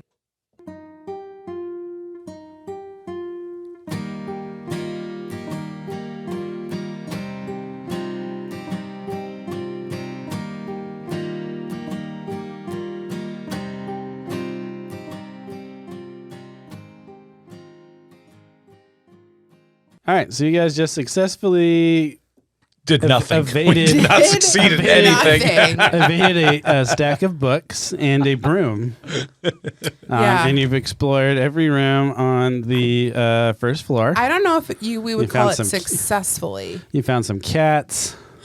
Maybe the cats are the key. There's something going on in the greenhouse. Oh, I didn't think about that. Well, yeah, and I there's also the. never thought about wearing my headphones like that. I mean, it kind of hangs on your ears. Oh, It's kind of okay. uncomfortable, but my hair's driving me. Sorry, I Sorry. digress. Oh, you're fine. And Yeah. you met two creatures. You're not quite sure what they are, but their names are Kumin and Colander. Speaking of, so I'm struggling. I'm sorry. You're fine. Okay, so I know, I can hear the story, right? So, but I wasn't in the room. Correct. So, do I know about the chickens? No, you have no clue. You haven't met the chickens yet. So Okay. okay, so in D&D, that is kind of the hardest part, is remembering. It's called metagaming. So Caitie, the person, is hearing everything, but Bryn, the player, does Doesn't. not know about Got any it. of the things unless you are physically there, or if you're not there, somebody has to specifically share it with you. So Okay. sometimes that's the hardest part for new players, is because they'd be like, well, I would do this anyway. And I'm like, no, the only reason you're doing No. that It's because you know. is because you know. So that's but the your hardest character part. doesn't know. So Okay. maybe that means this would be a perfect opportunity when we're at the end of the hallway. We've gone through all the rooms. We each give each other a quick rundown of what Right. we found in Yeah, each room. we could do Because- a quick recap as we're walking up the steps, Yeah. maybe. Yes, yeah. Well, honestly, so where do we? Are we allowed to start? Can I start? Yeah. Okay, so we're in the hallway, right? Okay, so I'm like, hey, Gimbal and Elliot, what? I passed a whole bunch of rooms running to help Elliot. What are in those rooms? Is there anything that we need to know? Absolutely nothing. Yes, there's a broom that will destroy you, and there are two animals. I have no idea what they are, just fixing food in the kitchen. What kind of animals? I don't know. Their names are Colander and Coriander. Can and you- there is a cat in the pantry in the back. Do they talk? Did you find out any information? Absolutely. Well, I found out that the masters are not here. They have not been here for a long time. I think But that our wizard, Matrius, left with a statue. I think So I think the statue the may be statue. cute. Yes. Okay. First of all, I think this is some weird kind of playhouse. Like, I feel like weird things happen here. Second of all, the statue. Should we go search the field for it? Because he didn't have it in his hands when we found it, but he had it in his hands when he left.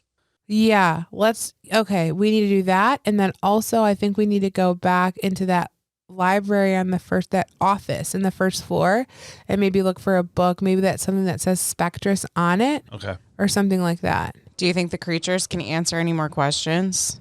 You can try. I do not think so. I don't think Go so. for it. I think it's a waste of time. Okay, so they're not that intelligent. Got So, it. Check. Do They'll you? fix you an omelet. Yeah, Hey. if you're hungry, Well, which after this might happen. As Yeah. you mentioned, the omelet, it's smelling fantastic in this hallway. As you, did someone order one already? as I you, might as have. you smell the food getting We had- cooked up. We had to shut him up some way. Okay, so do you want to go maybe outside and see if you can look for the statue? I will search for the statue. And I will go in the office and see if we could. You want to come with me, Bryn? Yeah, I'll come with you, Elliot. Let's see what we can find. Okay. Then we'll meet in the foyer and go upstairs if we don't see Yeah. anything. Okay. Okay. I don't think we do well alone, it seems. Yeah, as we send you out alone. Good luck, bud. Good luck. At least he's outside of the house. Yes, Mansion. where the imps can get me. Yeah. Okay, that's what we're gonna do. So let's do Gimbal first, I guess. So Gimbal walks back outside and goes out to that meadow that you guys were at the very beginning, where you slayed that little imp. What did you do with that creature after you killed it?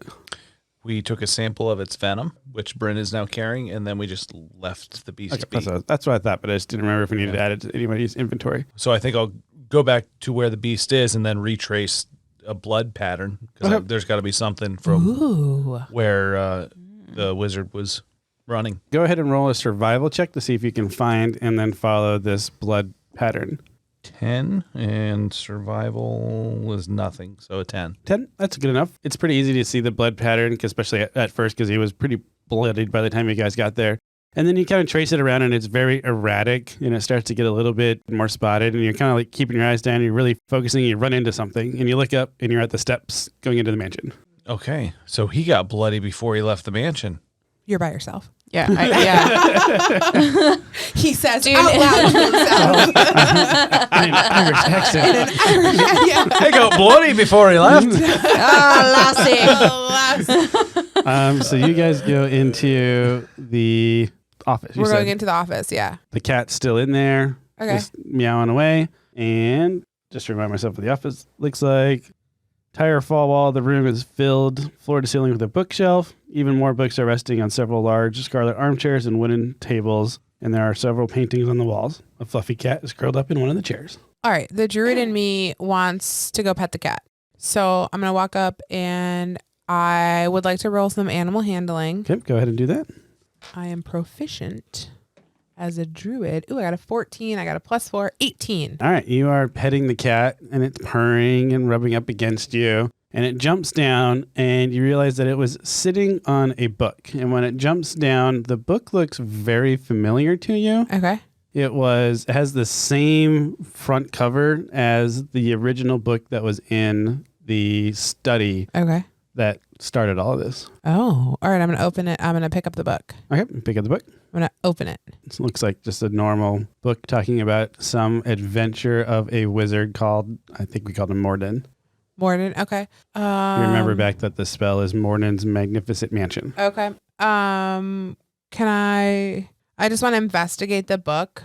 So I'm going to roll a 16. You are turning the book over, flipping the pages. Go through that 264 page or 264 page. In this case, it's just like a novel type story. So it's not like spells or anything inside it. It's basically, you get the gist that it's just telling a story about this wizard in the past. Is there, when I close the book, is there anything written on the outside of the thing like before? You look on the page side and you don't see anything on there. But then when you look on the spine of the book, you see that there is a letter I.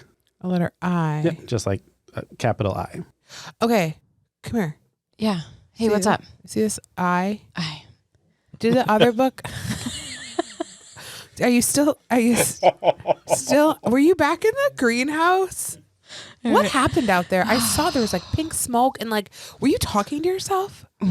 Eyelass. Okay. So the book Gimbal had, There was a note, right?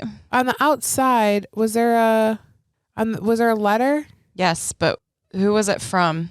Little I? So is this the I? I don't know. I want to look on the bookshelves and I want to see if there's any other books that have this type of letter on the spine. Go ahead and roll a investigation check. Guys, we picked the wrong character to do this. 9. You do not see any other books with that same like binding or font or color even. Bryn. Can Bryn Take a help? look. Yeah, I'm going to help. She's going to help, so you can roll a d6. 4. All right. So 13. Since you're doing a little bit more of a thorough look, you notice that most of these books are written by the same person, and that person's name is Fistanda. Can we get a spelling on that? Fistanda. Fistanda. Okay. Yep, pretty much all the books in this library are written by that author. Is there anything else that stands out? Like, is there like a book that is particularly How to wake an unconscious wizard. No, there's not. Was worth a try. At this time, Gimbal, you are walking back into the mansion, Okay. and Cumin sticks his head out, and he's like, "Oh, Gimbal, sir, your omelet is ready. Would you like me to set it up on the dining room table?" Yes, set on the table. I'll be there All right, shortly. why don't you go ahead and just have a seat in one of the 6 chairs in there, and I'll bring it in. Okay. I'll go Is that check where out the the dead seats. wizard is? Or the dying wizard? The dying wizard. Can I? I should probably go check on the dying wizard just one more time to make sure he's still alive.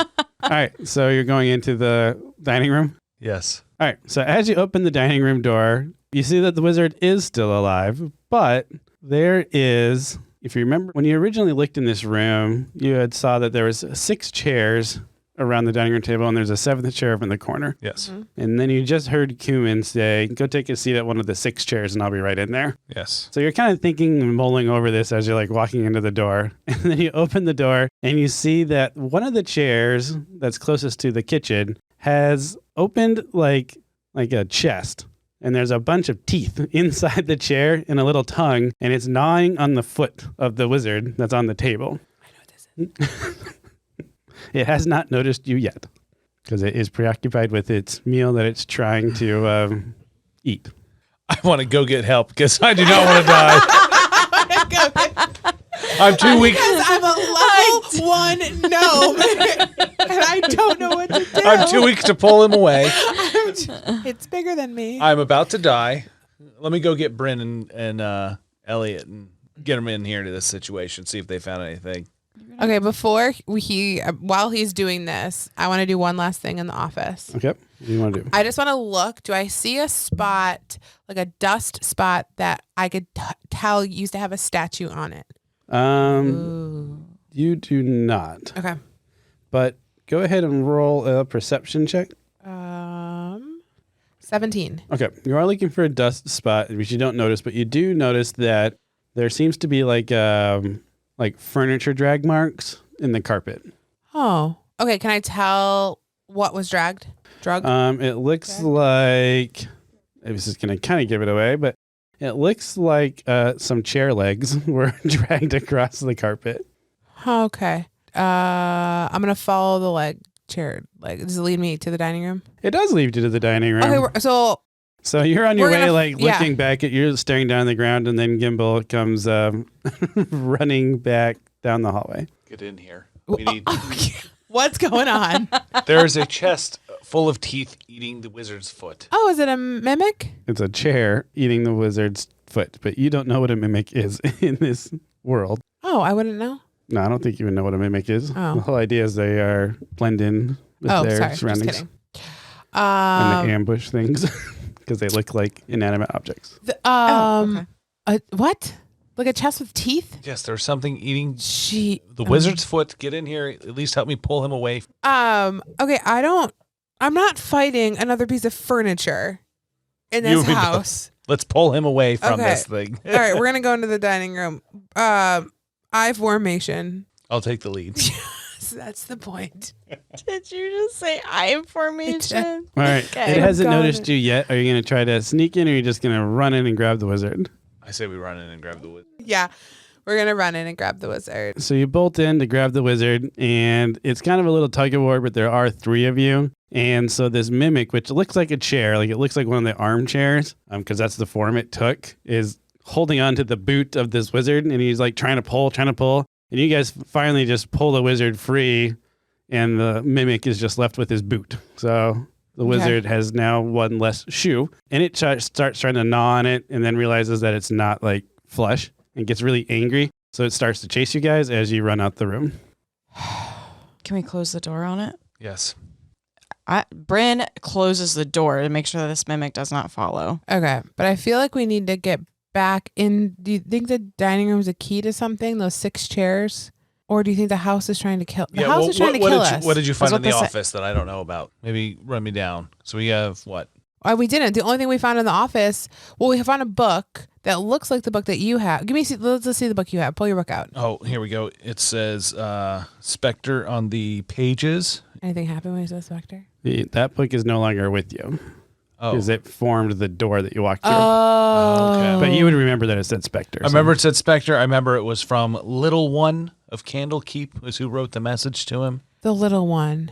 All right. So Candlekeep is where we are, I think. As you guys are having that conversation, in Harry Potter, the monster book, Yeah. Yes. you hear that sound behind you as the door has opened and now the mimic is in the hallway. I'm going to be 100% chasing after you honest with guys. you. As soon as you said the book, like that's all I've been picturing about this stupid book is that book from Harry Potter. Oh, really? 100%. That is what I've been picturing the whole entire time. That makes sense. Honestly, the armchair, that's exactly what I thought of, was like the teeth as like the...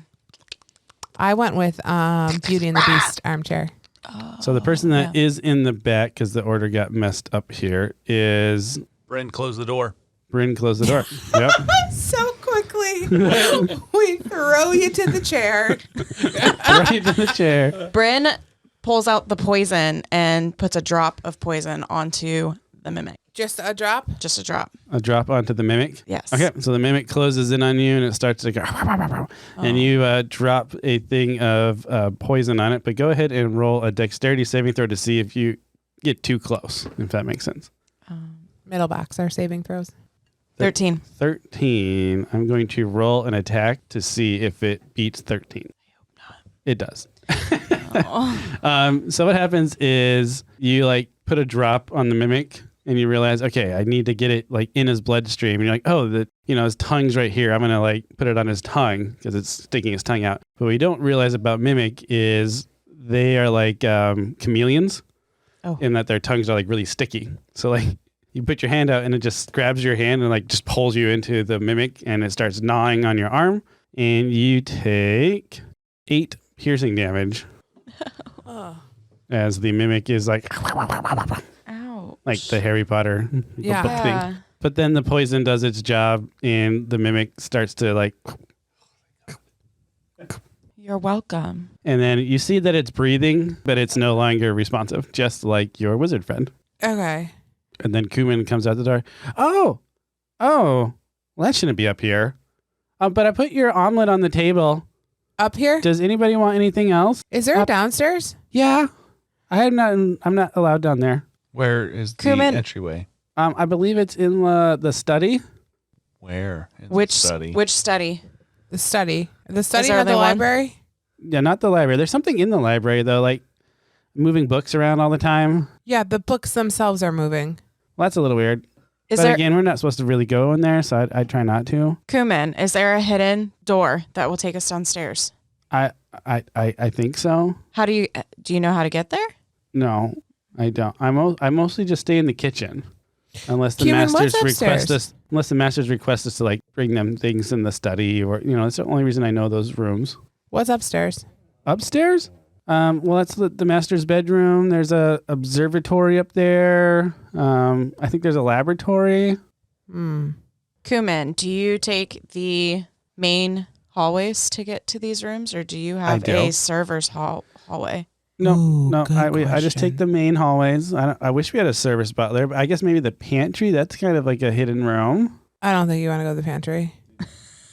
And he just looks at Kimball. What was in the pantry? A cat. Yeah. There was a cat. Is there something with the cat?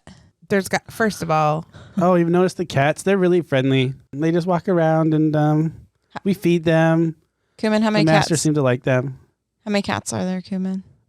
There's about 12. Do they have You a guys have secret seen, I hidden think, way? 3. Yeah. No, they just come and go, and we have these little cat holes for them. And he points down to some of the doors have little cat hole cutouts. yeah. Gimbal, can you go in the cat door? All right. Do we want to go downstairs or do we Yes. want to go to this laboratory upstairs? Kuman, remind me what's downstairs.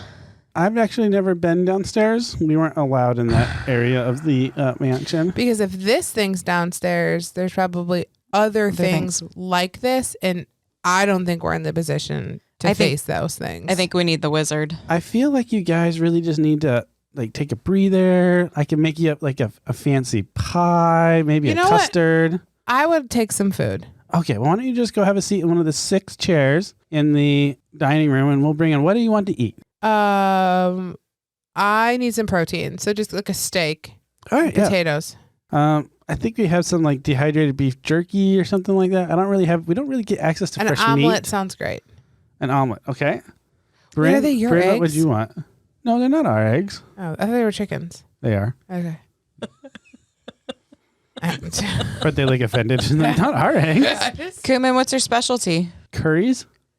I'll take some curry. Okay, sounds good. I will whip that up. And why don't you guys just go make yourself comfortable? There's I'll get Hollander to come bring you some drinks. Guys, I think, I want to. do we need to sit in the chairs? Okay, I but think I we'll want check out the chairs. I would like to check for traps. Oh. So this is a D&D thing. You can, It's going to be a perception check, basically what you're specifically looking for traps. but you want to specifically look for a trap. So I want to check for traps in the chairs. Okay. So I want to, knowing that the last chair was a mimic, I want to maybe poke something at it or do something at the chair before I sit down. Okay, sounds good.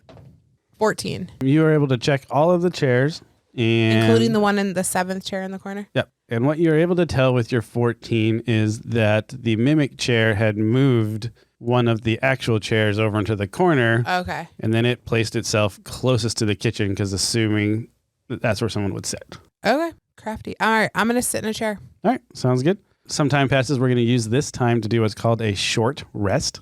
In a short rest is a chance where you have an opportunity to bandage up your wounds and kind of get some of your hit points back. So that's what is called a hit dice. Yep.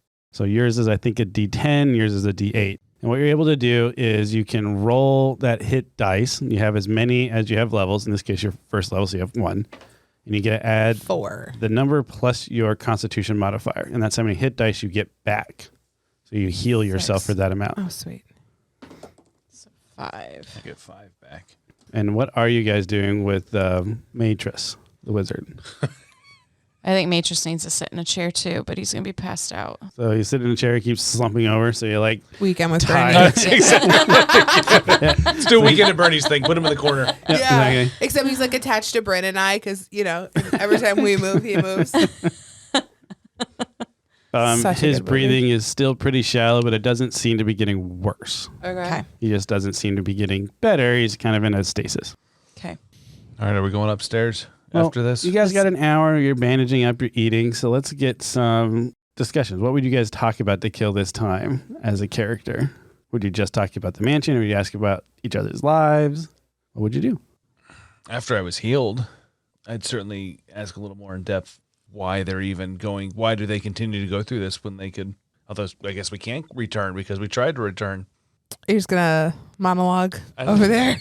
Are you going to actually ask a question? That's a really great recap. I just want to share. And at this point, Elliot just looks at Gimbel's like, you want to share with the class? What are you muttering to yourself? Why do we stay here? How do we get out of here? I don't know about you guys, but my clan is it's in a bad spot right now. There's this black sludge kind of taken over and has kind of infected everyone. And I just heard from just kind of everyone.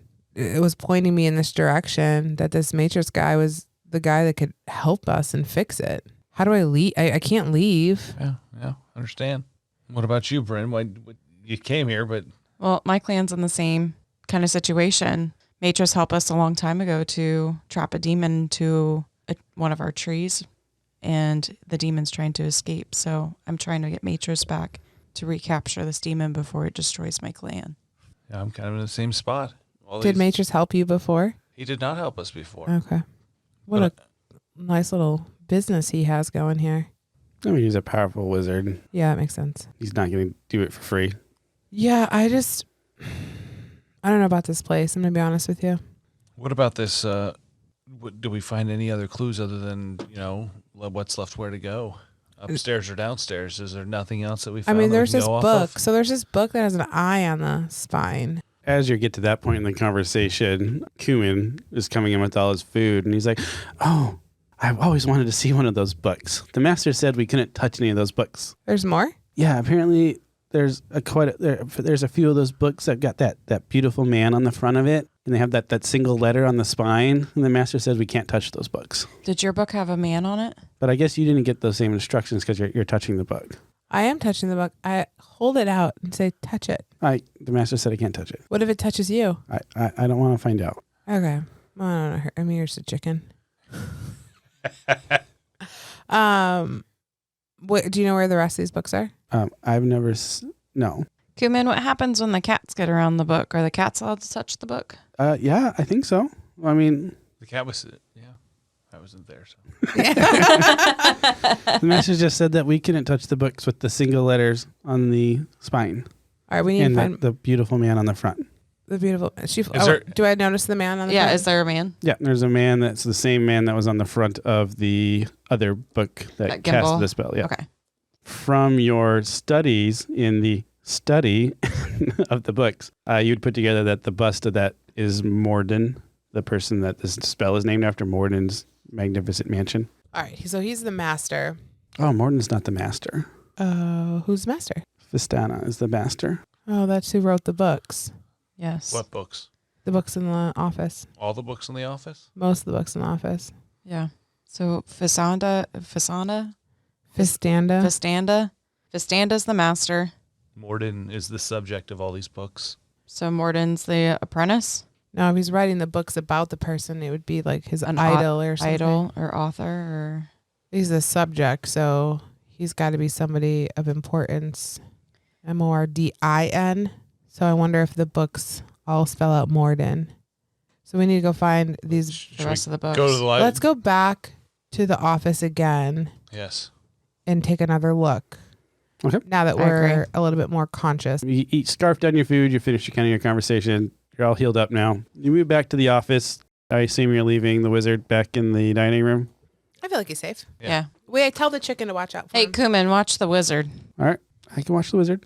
You go into the study and you see those chair tracks, like where they got dragged from, and they're coming from the corner of the room. When you start looking over there a little bit more, now that you kind of know what you're looking for, you notice that there is a little lever on the bottom left corner that you pull, and a door slides open, revealing a staircase going down.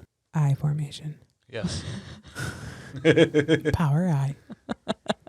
All right. I guess I'm going to, as stealthily as I can, lead the group downstairs. Okay. Bryn's got her longbow. Yeah. Or the short sword, probably more out. Yeah, we're in a Short melee sword. zone. Yep. Yeah. Melee zone. Elliot's holding his lumberjack axe. Is there anything else out of place in the study before we go down? Nope, nothing really out of place. You guys found the few things that were in there that you needed to know. Okay. When you go downstairs, you see kind of like a T-shaped hallways, and you see a door on the far side of one, and you see two other doors going into other rooms. So you get an idea that there's at least 3 rooms downstairs that you can explore if you wanted to. Okay, Elliot and Gimbal, I think we need to go together this time so we're not fighting I would 100% agree. brooms. I'll lead the way. or- Which room are we going to first? Yeah. You lead the way. I got the rear. Yep. Let's... I formation. Is it dark? It's all lit by it looks like oil lamps, but they don't give off heat, so you get a sense that it's like aesthetic, but it's a magic like eternal fire. Well, I'll head down the long hallway there to the lone door that's by itself. Okay. All by myself. The Really door should have is been a bard. unlocked. I really don't want to be all by myself. Please follow. So as you open this room, the air here smells of astringent chemicals. Long wooden tables stretch across the room, laden with vials, beakers, and flasks holding various liquids and powders. Books are stacked between the glassware and chemicals. Yellow paper charts and blackboards are full of complex formulas, and they cover the walls and all the surfaces. All right. I say we start by checking for any kind of healing potions or whatnot. Yeah, I feel like we're going to look for anything that has says healing or has a happy picture on it. No skull and crossbones. Like the opposite of that. What is I don't know what the opposite of skull and crossbones are, but that's what we're looking for. You look through all of them and you find definitely some skull and crossbones, and you're like, maybe not those ones. But then as you keep scrolling around, you do see 2 potions that have everything in that look familiar to you as healing potions. All Or right. potions of healing. I would like to take both, if not one, if not both. You can pick them up. I don't know who's taking them. All right, I'm going to pick them both up. Okay. So I have 2 healing potions Yep. that we think. Should we split them up just in case you tend to take a hit? and no one can administer it to you? Sure. Bryn, as you're looking around on the other table, I you toss one to find another book that has the picture of the beautiful man on the front of it. And there is a single letter on the spine, and that letter is B. Well, I'm going to pick up the book and I'm going to look around the book for any kind of clues. You look around, you don't really see anything other than the book was put there. This book happens to be about Morden's adventures in searching for the elixir of life. Hey, Elliot and Gimbal, I found another one of the books What's it about? about Morden's adventures. And Duh. How did you not know? Elliot says to the others. Elliot's just like picking up things and he turns there like, duh. His adventures. Do you think it matters what the books are about? I think these letters are going to form a word and we're going to say the word. and it will open up the door. I don't know. Oh, similar to Spectre, but each one Yeah. has. All right. Mm-hmm. That's my. I don't know. It's my theory. So I think we need to scavenge The other two rooms? the castle for these books. Yeah. Well, let's head up the other two rooms while we're down here. All right, you're leading. I'm following. All right. Oh, I formation. I have formation. I'll head back in down that other hallway on the door to the right. Wait. Okay. Okay. Both of you have healing potions. Okay. And you have the book. And I have the book. Interesting. As you open this door, a smell kind of hits you, which smells of charcoal and sulfur. Oh. And in the center of this room, there's about a 5-foot diameter circle with a bunch of writing all around it. And then in the middle of that circle is kind of some charcoal looking ash, like whatever was there has been burnt and is now just ash. Like a And- seance circle. Yep. And then Okay. the far end of it, you can see it in this picture up here, but there is a wooden bookcase that's got nothing on it. It's just an empty bookcase. But sitting next to it, you hear a... Is that a frog I hear? I don't. Is the room lit up? It is fairly darker in this room, but it is have enough light that you can see across, but you don't see what's making the sound. Elliot's gonna cast Druidcraft and light the fire pit. Okay. There's not a fire pit there. It's just a circle with burnt stuff in the middle that wouldn't have enough material to light on burn. fire. Yeah. So, as a gnome, I do have dark vision, so I can see up to 60 feet, like it's bright as day, Okay. even in dim settings. So, You see not a very large, well, it's large for a toad. You see about a 1 foot tall toad sitting next to the bookcase and he's just going.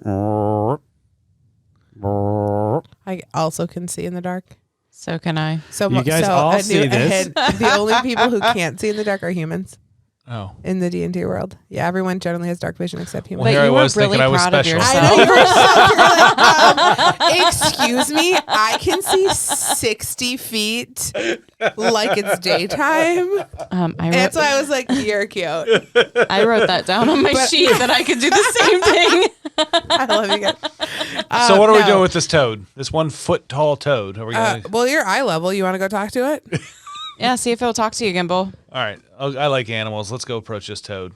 Okay. Is that a thing to? It doesn't have a broom, does it? I'm going to let you try, but I'm the druid, so I probably should talk to him. But you go for it. He likes All right, animals. let's use some Animal handling. Sounds good. Go ahead and roll your animal handling. 3. 3. All right. So you Maybe get, you should try it, Elliot's Elliot. just like giggling in the corner. So you get down. And it's funny because you're watching this gnome. He's walking towards this toad, and he's like, "Okay, I'm like 2 feet tall, but I'm 3 3 feet tall. I'm much too tall for this toad. I need to get down to its level." So you see this gnome like kind of like scrunched down. He's like, "Hey, little guy, how's it going? I'm just here to." And then as he gets too close, like a tongue just shoots out at him, and the creature changes forms into a little monster that's got some claws, Gimbal. and it's going to attack you. Does a 14 hit you? Yes, it does. All right. It does 4 piercing damage. Okay. And then go ahead and make a Constitution saving throw. Natural 20. All right. You feel some poison kind of starting to enter into your body, but since you are so in tuned with animals, you're able to be like, oh no, this feels like it's the venom of a switchback toad or something. And you just know to like, I need to flex my arm a certain way. And it just pops the poison out. Okay. Wow. Good work, Gimbal. Wow. And we can roll initiative if you want. No. No. I would like to just retreat out. Yeah, The room I'm and shut the door. I'm the same way. Like, Sounds good. You can always run away, and then you hear the burp, and you hear like, "Whatcha?" And then you burp, "Whatcha?" And you we just shut see, the door. you see this toad just jumping after Gimbal as he is running out, Yes. and you slam the door shut. I say, Elliot, why don't you give it a shot? Go ahead and roll a history check, Gimbal. 11. Okay, while you're in that room with your superior night vision, I'm sorry, it's actually 13. 13, okay. So while you're in that room with your superior night vision, you did not see any books. Okay. This is so much fun. All right. All right, what are we? Crocodile Dundee. Where are we going next? Let's check out the last room. Guy's name? What? Not Crocodile. Paul Hogan? Steve Irwin. Steve That's Irwin? really what I wanted to say. Steve Irwin. Where are we going next? Let's check out that last room. I formation. I right. Formation. As you open the last room, you are greeted with the smell of alcohol and brine permeating throughout this room. And inside the room, you see a lot of really tall cylinders, about 5 feet tall, maybe 3 feet in diameter. And they're full of like a salt water solution. And then as you look at it, you just see a bunch of different types of animals and creatures just kind of floating suspended in this solution. And then as you get closer to them, you see that each of them has a little plaque on it that says what is inside of that particular container. I just picture the guy from Marvel, the collector. Yep. Oh, that's kind of the yes. idea you would go with, except Yeah. for that none of these Yes. creatures are alive. Okay. I was picturing Futurama with all the dead heads. Do we see any books in the? Oh wait, no. Are we all in there? Right now, Gimbal is in the front, but you can all see it because, you We all guys have line up. superior vision. Yeah. And you guys all line up in Superior order dark of shortest to tallest. We So Are there any books? go ahead and roll a perception check. 16. As you're walking, Are we all rolling a perception I don't check? know. Oh, 16 plus 4, right? So I have 20. Natural 20. Ooh, I got a 18. So you guys all walk around, and it becomes very obvious that there isn't any books in here in general. But all of you notice that you start reading the plaques and seeing like what type of creatures are in here. And there's one container that's empty, and the top is totally missing off of it. And then right next to it, you see it says mimic. Interesting. And you kind of maybe put two and two together that this was the container that held the creature that you have already fought. Is there some way that we can lock all of these bottled creatures in the room? Or do we need to go capture the mimic and get it back in its cage? Or should we give the health potion to the person that we need to help? Yeah, let's go upstairs and start there. What will our adventurers do next time? Run. Gonna let another citizen die. I know. Okay. Let's go upstairs, administer the health potion, and Yeah. reconvene there. And Let's figure see out if our we next can move. even, we got to give them both health potions. Let's see Yeah. if we can get them conscious and have a conversation. I'm going to say probably not, but we're going to try. Worth a shot. So as you go upstairs, you gingerly step over the mimic chair that's kind of sleeping in the middle of the hallway to go to your Weekends at Bernie's wizard who's missing a shoe. He's kind of looking a little rough for wear. But as you give him the first healing potion, you see that his like sting marks have kind of started to close a little bit. Great. And when you give him the second health potion, you sense that his breathing becomes a little bit more stable. However, he still does not regain consciousness. Of course not. That would be too easy. It would be. But now you know that he's no longer On death's door. on death's door. Yeah. Oh, good. We can relax a bit.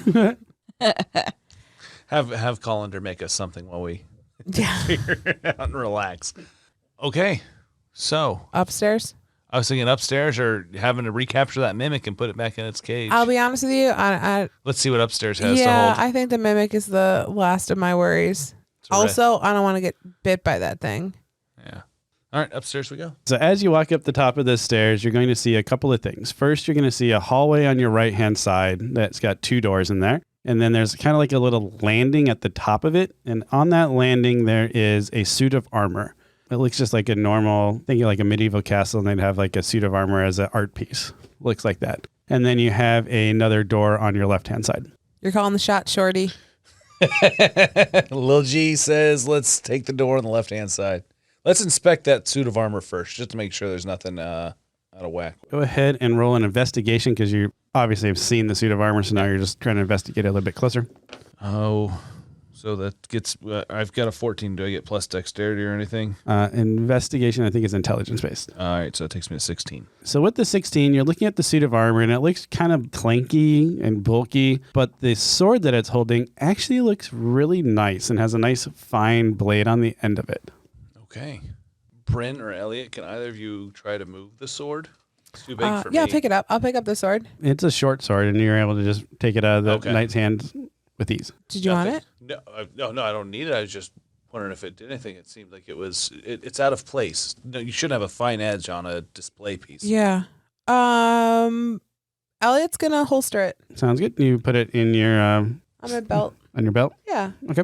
Is there anything behind the armor? Yeah, as you're looking behind the armor, you see that there is a little like ladder that's going up, and then there's a trap door, like a attic door that's right above the suit of armor. Okay. Another time. Yes, well, let's inspect the rooms on this level, and then we'll Yeah. head up there, all right? All right. So you're going through the door on the left, you said? Yeah. Most of this room is taken up by 2 long wooden tables that go down the center of it. They are covered in glass, and think of like beakers. So they have like little Bunsen burners and beakers and all sorts of like herbs and minerals and stuff like that. So this looks like a laboratory. But then on the far wall is almost completely covered by a map of the night sky with the golden sun in the middle and then a bunch of like stars and constellations. Think of like a big mural that's painted on the back wall. And that's the wall that has the door to the next room in it. Okay. Should we just do a quick perception check? Yeah, let's take a look and see if we can find any books with our letters. You don't even have to roll a perception check because right on one of the middle tables, as you're walking towards the back of it, you see the familiar book that you're used to seeing now, which is why you don't have to roll a perception. You see the bust of Morden, the wizard, on it. And then on the spine, you see a single letter that says T. All right, we got BIT. B-I-T. Or IBT. IBT. Or TIB. Or bit. Tib. Tib. Bit. Bit. I think we need to find more. Yeah. Can we investigate? Is there anything else in the room that is there like any other books? Like, is there any potions that we think that might be another healing potion?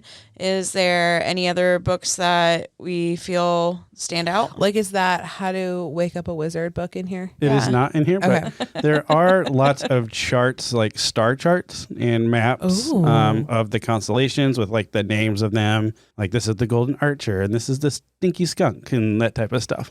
There's lots of some like formulas and equations, but nothing really stands out to Elliot you doesn't guys. really do math. Is there a cat door? There's not a cat door in this room. Shall we just proceed to the next door on the far Yeah, wall? I'm in.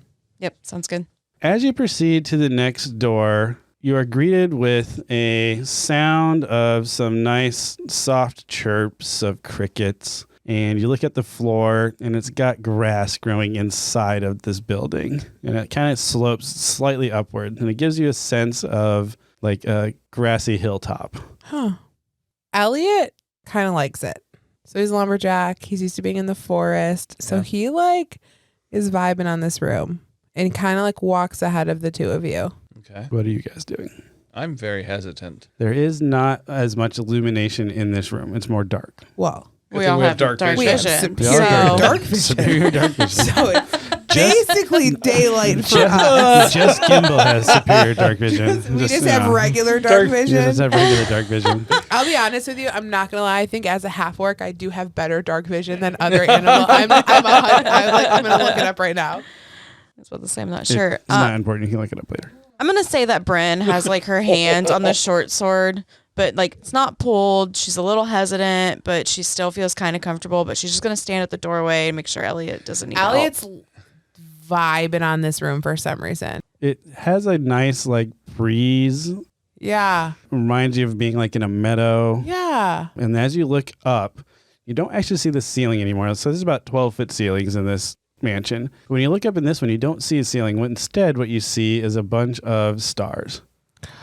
Yeah. He feels like he's at home. And then as your eyes kind of adjust to the darkness, because you just did come from a bright room to a dark room, so it does take some time, even with your dark vision. You notice that there are 5 telescopes that are mounted, like looks like they're mounted to like a rock pillar pointing up towards the sky. I saw the picture there. I thought there was going to be like blades spinning to capture us and not telescopes.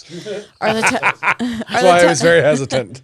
Maybe you just gave him a great idea for another room. Bryn looking in, does she notice that the telescopes are all pointing at one thing or all in different directions? You can't tell from the entryway because you're still kind of in that bright room. Okay. Can we just like the bright to darkness, you're having trouble seeing what's in there. Okay. I say let's look at through each telescope, see what they're already set to, and see if that matches anything on the map and the wall in the previous room. Sounds Or good. maybe also can line up with the BIT or something like that. Yeah. All right. So what do we roll? Could we roll for astronomy? Roll for astronomy. Well, what would astronomy be based off of? Probably nature or something I have a proficiency in. Intimidation. Oh, it's intimidation. Sleight of hand. Sleight of hand. How about insight? Insight is more when you're trying to read people. Oh. I'd say it's either nature, Survival. Survival. I could go for survival. investigation, maybe. Investigation. I'll go with investigation, nature, or survival. I'm gonna roll survival. Okay. I'm gonna You roll guys roll whatever you investigation. want. Investigation. I'm rolling survival. Okay. Got a 15. Natural 20. Natural 20. Okay. I got 20, but not Non-natural. natural. Not natural. Okay. Unnatural. I have an unnatural. 20. So at first you're not really seeing anything, but then just by happen coincidence, at one of the points, Gimbal ends up being in the room by himself as the girls go out, or the girl and guy go out and kind of look at the chart a little bit more, and the door closes. And the room gets a little bit darker. And then what happens is you start to notice that 5 stars in the skyline start to show a little bit brighter Okay. now that the room's darker. Does that make sense? Yeah. Like it was a little bit too bright because of the light coming in from the other one. Too much ambient light. Yep, too much ambient light. And so now you notice like, oh, there's 5 stars up there. And then you go outside and you look at the map and you're like, okay, that's looking at the archer and he's shooting an arrow through an open gate, and it comes up with like, okay, this is how I open the door. Okay. That doesn't make sense. But then you go back in and you like align all the telescopes, and then behind you hear a click as a door opens up behind you. Ooh. So there's a secret passage in this room. Elliot goes, it's your dark vision, isn't it? Well, Elliot got stuck in the other room. Yeah. Elliot doesn't even know this is going on. Bum, bum, In bum. that room, that secret room, there is a single desk. Now, what the desk has on it is a bunch of books, and they have like a big iron clasp on each of the books with a chain attaching it to the desk. So you're not actually able to take any of the books out of the room, but there is a little table that you can take the book on and set it in front of you and read. Okay. Just from your general knowledge, you would know that all of these books are very rare and very expensive. Okay. Do any of them have any letters written on the spines like we've seen so far? Yep. And the one table that is on the desk in front of you, or like the one that's already been pulled off and opened up, has the picture of the wizard on the front of it, and it has the letter L on it. Okay. And none of the other books have anything after I inspect them. Yeah, you look through all the other books, and they are all fairly rare books beyond your abilities as a first level to like comprehend how to do the spells and stuff like that. But you get the sense that they're high level magic spells. And this is probably the master's private collection. Okay. Hence being a secret door and not being able to take them out of the room. Okay. Well, I found the book with the L. I'm going to walk back through the main doors and into the larger room where Bryn and Elliot are waiting and report to them what I've just found. So, Bryn, Elliot, I just found another book through the telescope room. Where is it? It's through the telescope room into another secret room. It looks like a private study, and it had an L on the spine. Did you didn't bring it out? I couldn't get it. It's locked up. Oh. You don't think the books need to be touching each other, do you? Like, do you think we need to get all the books and bring them back up here? I think it's worth a shot. Well, I guess we don't have the one book. No, we don't. Well, did have yes, a- they no. didn't have a letter. Yeah. So we have all but the L book. Let me return and get it. I'll use my thieves' tools to try and break the lock on it. Okay. What if we put the books the books that we have by Next to it. Let's do that. Trying to rain on the rogues parade. I see how it goes. Yeah. I know, fine. I won't pick a lock. Well, I All mean, right, this come house- with me. The house, I feel like the house is fighting us. Really? Right. The furniture's attacking me. Want to not Cleaning pick a supplies. lock. you don't want to make an enemy where I'm you not might not trying to have make to. an enemy. I Well, like books. Let's all go through the room. Okay. Yeah. And then the door slams. Just kidding. And we're stuck in the I'll little say, room. and you'll never get in there again. So we put the books next to the L book. Does anything happen? They look like a cozy family All right. of all the same picture. Of I'm gonna pick the lock. Elliot's like disappointed. You're gonna pick the lock. I'm gonna pick the lock. Okay, go ahead and roll your thieves' tools. You have proficiency in it. 5 plus my 2 plus I got a 9. Yep. This is a more complicated lock than you're used to seeing. Yeah. So you're just not at this point in your career, you're not able to pick that type of lock. Okay. All right. Let's go. What else is up here? We gotta figure on to this the out. next room. We got built. BALT, right? You got 2 rooms left. Are we going in the attic or are we going in the other room? And you have the attic, I guess. Yeah, Yeah. we'll do the attic last. Let's go straight ahead. Okay. Okay. I don't like the look of that. So happy this is a podcast. Yeah. I see something in the Gibble, room what do you already. see? I see something I don't like. There's something in this room. It's scary. This is an open and airy bedroom. A canopy bed with rich scarlet curtains occupies one corner. A jug and wash basin stand on top of a chest of drawers, and a fluffy black cat is napping in the scarlet easy chair. One wall is covered with a large painting of a golden dragon perched historically on a mountaintop. Does the druid want to go over and talk to the cat? Yes. The druid just like walks past you. Like, okay. Yeah, so I'm going to go. I feel like I had some good luck with the other black cat that was Okay. sitting on top of a book. So is this cat sitting on top of a book? Go ahead and roll an animal handling check Okay. as you reach down to pet the cat. 13. So as you reach down to pet the cat, it stands up and stretches. Kitty. Yep. And then it jumps up on top of the dresser that's next to it and starts rubbing up against a book. Oh, I'm going to walk over to the book and be like, good kitty. Thanks, kitty. And you see a book of the wizard that you're used to seeing at this point. And on the spine is the letter E. E. Okay. Elliot, maybe you should make friends with the cat and keep it around. See if it will lead us to the next book. You know, I'm going to reach in my bag and my little, sapro? What is it called? The thing that I'm wearing? Yeah, that's just sap, bro. Sapro. And I'm going to take out a piece of just like, I will have some sort of snack in there. Maybe like a beetroot or, I don't know, something healthy, delicious that a cat would like. And I'm going to give it to the kitty. All right. Cat is really excited about it and just, is purring away as it's chewing down on it. Okay.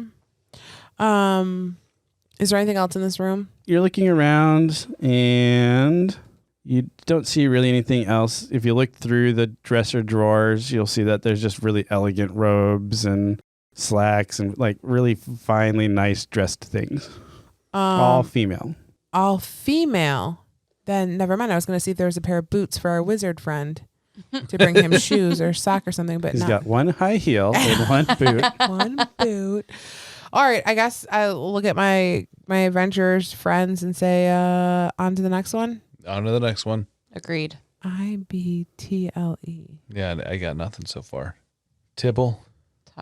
Ilbelt. Is it 2 words, maybe? It.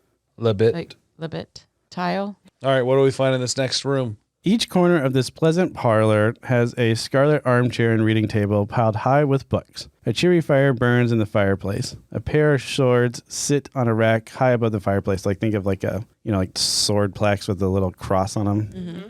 And the heads of various animals are mounted to the walls. So you can think of this as like a hunting lodge room with the trophies. Elliot does not like this room. I expect the druid did not. He's getting weird vibes. I think we need to at least check out the books that are sitting on all the chairs before we move on. Elliot's not going in. All right. Bryn? Bryn you will and I go in. Go check it out. Yep. All right. Should we do an investigation check since we know what we're looking for? You can do an investigation because you're looking at the books particularly, and you're looking for this particular book. Yeah, letter on. Okay. I got a 1. Okay, you got a 1. Crit fail. Well, I guess we don't crit fail on We don't checks. crit fail on checks, Never, yeah. just one.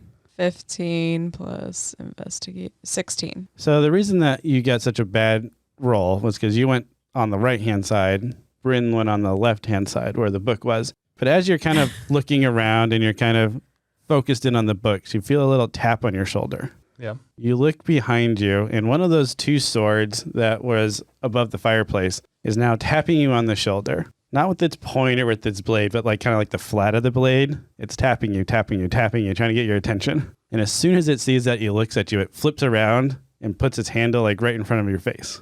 I'm gonna step back a second and ask the sword. What are you doing? Yep. And then, Does the sword talk back? Did the broom talk? No, it was pure action.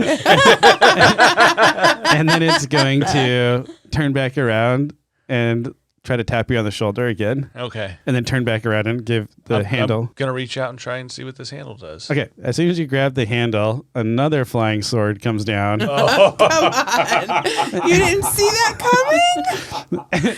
You are so green to D&D.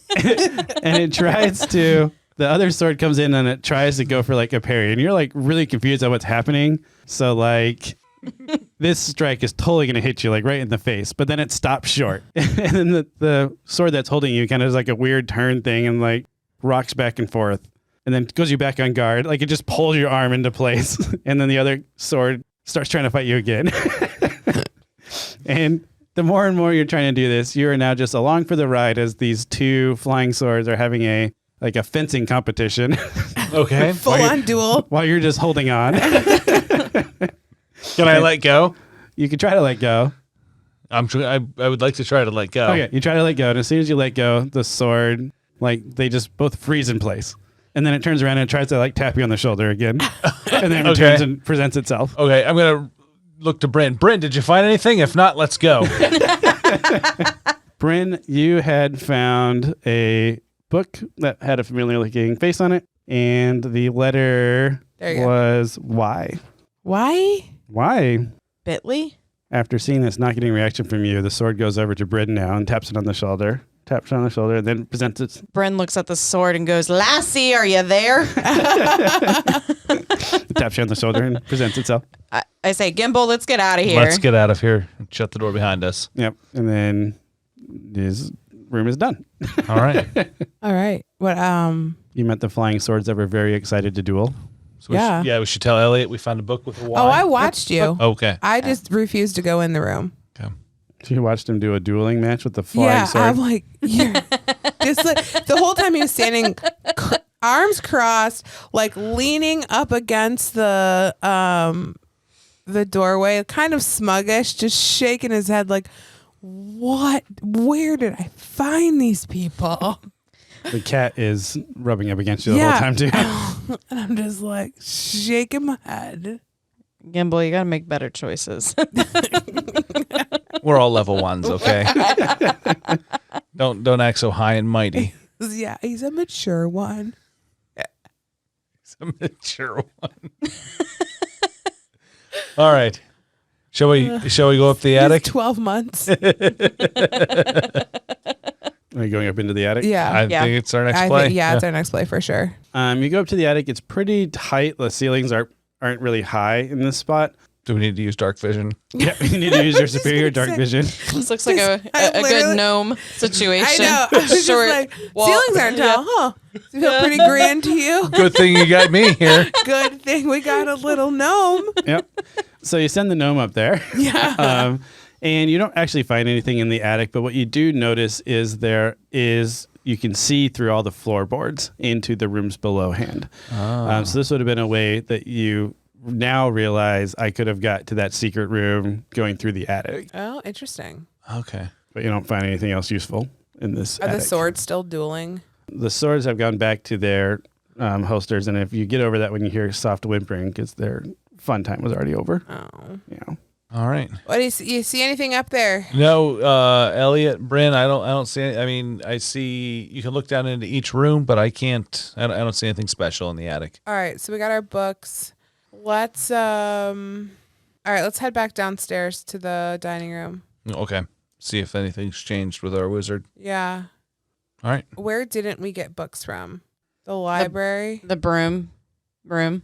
The broom room. Broom I don't room. know. Well, you guys are more than welcome to go in there. Yeah, do we feel like... And did we get one out of the dining room? Or we never even looked in the dining room to see if there was any books. No, we just know that there were 7 chairs. Yeah, but Well, now there's 6. All right, and then what was outside? Nothing. I looked for the statue. Well, I guess I didn't go around the whole perimeter of the outside. I just went to retrace the steps of the wizard and found nothing. Other than the fact that he actually was initially injured in the house.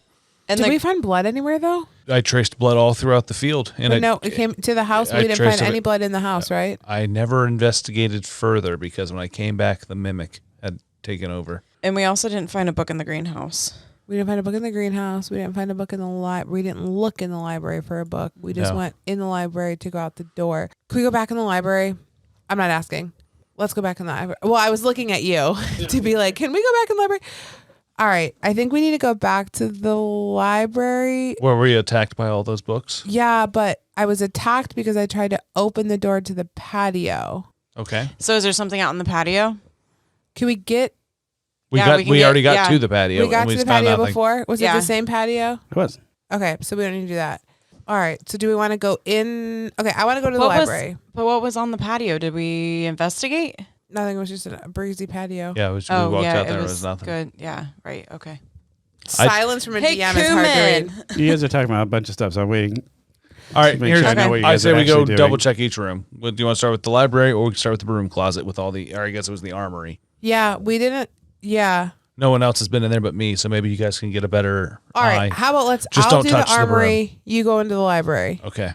Split the party again. Yeah. No, just hang out by the door, maybe. Yes. Bryn We'll let will you be go right in. in between the rooms if you need her. I'm going to go So in. she can't see either. I'm going to go into the armory. She can hear But really I'm well. not going to engage with the broom. Correct. She does get lost, so make sure you scream real loud. That's why we put you in the middle of the I formation. Yeah. All right. We're playing into your backstory. We don't even know. As you well go, played. As you go into the library, you see the same thing. You see a mannequin that's got a bunch of nicks and scorch marks and like flecks missing off of it. And you see a broom sweeping up the floor by itself. Okay, without engaging with the broom, I want to just like walk around. Do I see any books? You don't see any books in this room, but you do see a big diagram that just has a bunch of different like fighting stances for like swords and daggers and pole arms, that type of stuff. Okay. So you can tell this is a training room. Okay. Nothing in here, guys. Okay. Let's head on to the library. All right. Back over to the library. All right, who's the first one through the door? I will stealthily move through the door. All right, go ahead and roll a stealth skill roll. 15. All right, so you silently open this door and slip in, standing off to the side, and I'll go ahead and roll a history check. 7. 7. With the 7, you do not remember what the pile of books looked like in this room. So like before when you're in this room, there was one pile of books that was trying to attack you guys, Okay. but you don't remember which pile it was. Or what books those were. Yeah. Okay. Can I do an investigation and try to see if I can find a book that has the similar to what we've always been looking for? Yes. Go ahead and roll a D4. Ooh. 2. 2. All right. So my notes real fast. We're on to something here. We are on to something. Or we're on to nothing, but he's tired, so he's trying to make it something. Because as a D&D, when your party gets, or as a D&D, as a DM, as your party gets stuck, you got to be real creative on how to help them get unstuck without helping them. So as you are walking through the room and you're trying to like stealthily move around, you end up in the top corner of the room. Okay. And when you're up there, you just start to hear something. And then you kind of, from the shadows, peer around the corner and you see a stack of books walking. So like the books will like slide forward one way and slide further another way, and then like the whole mass of books will slide over. And Okay. they'll slide over one way, slide over the next way, a whole stack of books will move over. Okay. So you realize that this animated stack of books doesn't know you're there, so it's just kind of wandering around. So it's almost like the guard doing its rounds that I need to avoid. Okay. Yep, exactly. But then you notice as it walks past you that on the back of this stack of books is a familiar looking face, but you can't quite make out from your distance what the letter is on the spine. I'm going to use my sleight of hand to try and steal that book from that stack. So see if you can pick the pocket of a stack of animated Pick books. the pocket of the stack of animated books. 18 plus 6. Ooh. Yep. So with your Wow. Kroger skills, you're able to just know like it's moving. So if I just put my hand on it and it will just move away and it won't even notice I took it. And you're able to grab this book and it has the letter R on it. And then with your same stealth roll, you're able to just wait long enough and Get out of the room. successfully get out of the room. Yep. Yes. How many books do we have? 7. We have I, B, T, L, And there's- E, Y, R. 12 cats. So are we looking for 12 books? Oh. I hope not. Yeah, we're running out of rooms. Yeah, we have literally searched this place Well, up and down. okay. Let's go back to the... Yeah, where are those the Gimbal. cats? Gimbal, you said that there was a cat in the kitchen. Did you find a book in the kitchen? There's a cat in the pantry. Let's go back Or- to the pantry. Let's go back to the pantry. All right, we're going back to the pantry. Okay.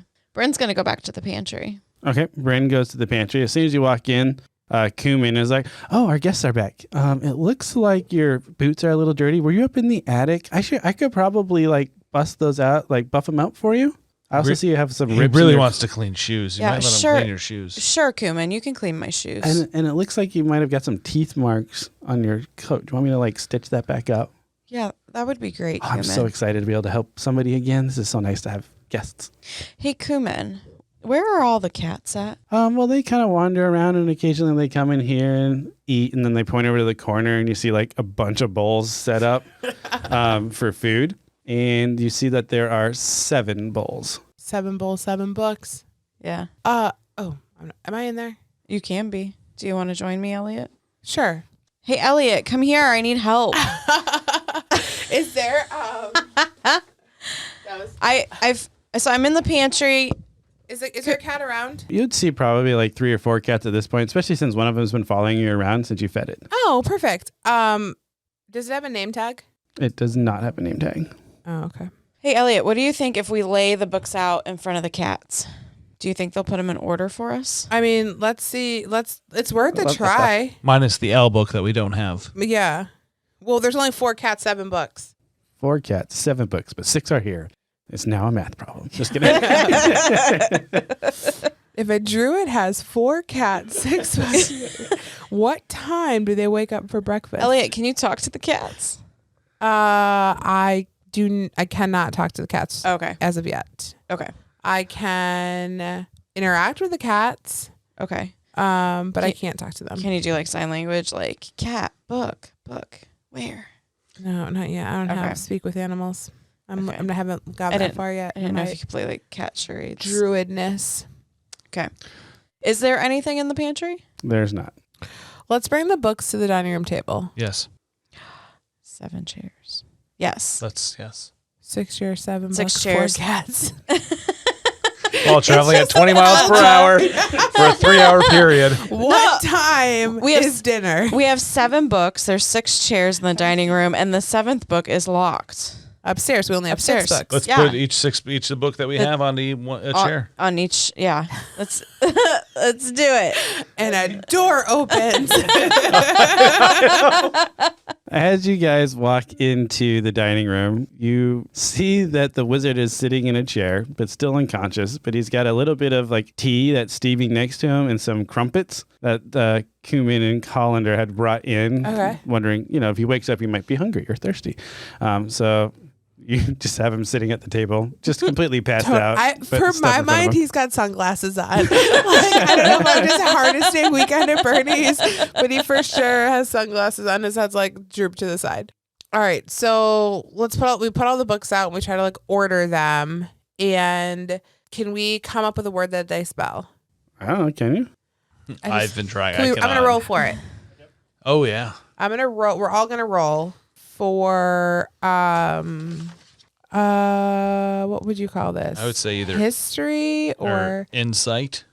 Yeah, are we trying to Or invest. No. What do you think? I think it would be something intelligence based. Investigation. All right, well, we're just gonna roll intelligence. Intelligence works for me.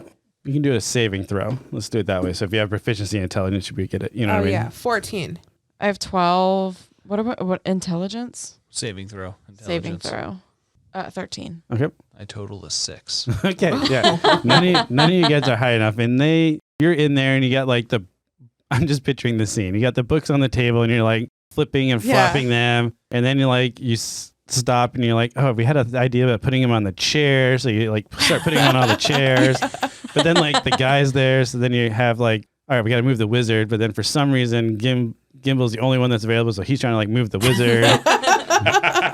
And then all you hear is just this hee hee hee hee, and then you recognize that laughing, and you look at the little window. Dragon fairies. You look out the window that was looking into the greenhouse, and you just see these 2 little dragon fairies, and they're just sitting there, like just laughing and just watching you, and they got like little snacks that they're just eating as they're watching the scene unfold. I see you, lassies. I'm on my way.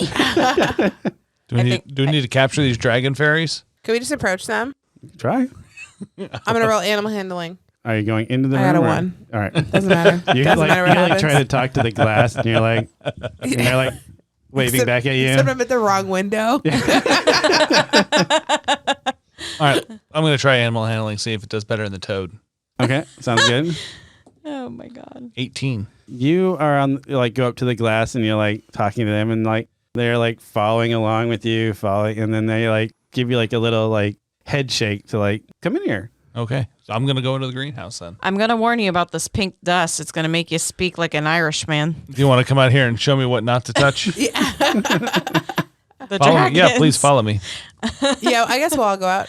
Yeah, we'll all go to the greenhouse. Okay, who's the first one in? I formation. I formation. All right, go ahead and make a dexterity saving throw. Everyone? No, just Gimble, since he's the first one going through. 22.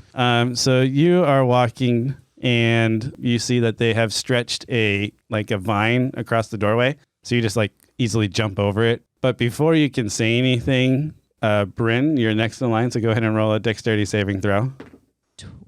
23. Nice. No, 25. Yeah, No, you- wait, no, How do you 23. get 23. Yeah. 23. I saw she had a natural 20 there. I have a natural 20. Oh. So- Natural 20. So you jump over, and then Bryn, you're like, oh, those silly fairies. They're trying to trip me up. But you don't remember that you got someone else coming from behind you. Sorry, Elliot. 4. 4. And Elliot, being the big half orc that's following behind you guys, is like watching you jump over something, is really confused, and all of a sudden just hits this vine and just falls on top of both of you guys. And you just hear the eruptious laughter of these fairy dragons. And then they come down, and then poof, a big pink mist cloud. Great. So we need a Constitution saving throw from Elliot. 16. 16. You are able to hold your breath long enough that you know not to breathe. And they go, mm-hmm. Well, that wasn't very fun. And then they fly away. Okay. Okay, I'm holding my breath. And then the So- pink mist. Dissipates. Yep. All right. Hey, Elliot, I know we're becoming friends and all, but can you get off of me? Yeah. Yeah. Elliot gets up. All right, we're in the greenhouse now Yep, you're in the greenhouse now. with the herbs and the herbs. Herbs and the got Did herbs. you talk about earlier? There's just herbs and herbs. I'm like, Same thing, yeah. it's not, I appreciate the international Tomato, Recognition. tomato. or whatchamacallit, pronunciation of the words. Thank you. All right, do we see any bucks? You don't see any bugs. But the dragons are like, I see you're having a little trouble. I am willing to help you, but I need to hear your best joke first. Gimbal. Do you got any jokes? Well, I do have pretty strong charisma. So let me try charisma roll. Yeah. What would that be exactly? Roll for jokes. Roll for jokes? Roll for jokes. It would be a charisma base. It would be persuasion, probably. Oh, all right. I've got a performance bonus. So got a 19 plus 4. Whatever joke you told them, they just think is absolutely hilarious. If you want to come up with the joke, you're welcome to. If I was not, really hoping that you would. All your dad jokes. So good. Oh, my mind only goes to Uncle jokes right now, so I don't think. sounds good. No. But they just absolutely are cracking up about this joke that you just told them. And they are so excited and like, oh, being able to just hear such a funny joke. It's been so long. It was such a liberating experience. Glad it was liberating.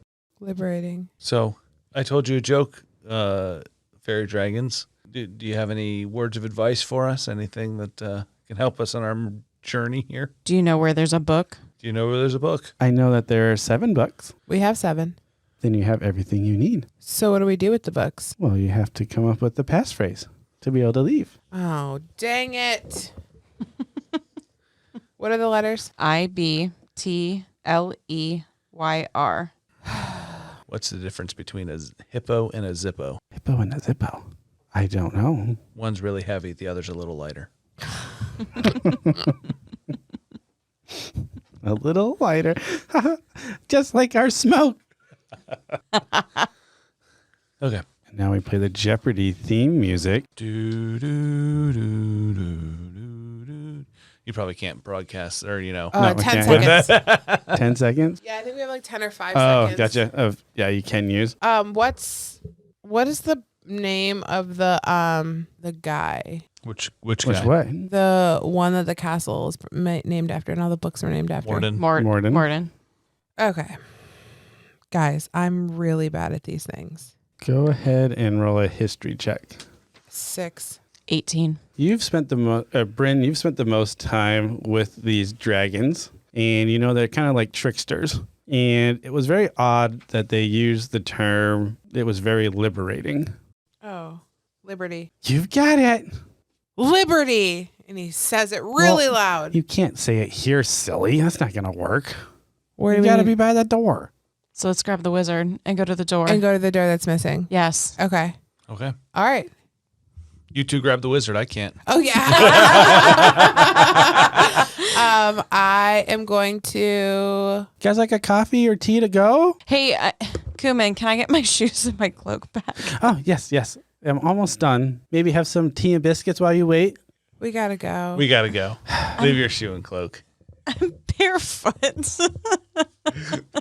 We can And you get- guys made me do it. We can get more shoes. I mean, I'm not going to let you go without your clothes. It's just not fully stitched together yet. Hey, Kuman, do you know any healing powers? I do not. Is the cat still following me? Yes. Is he going to follow me outside? No. Once you leave the grounds, he's going to stop following you. All right. I'm going to give the cat a little like rub underneath the chin and throw him some more dried beetroot.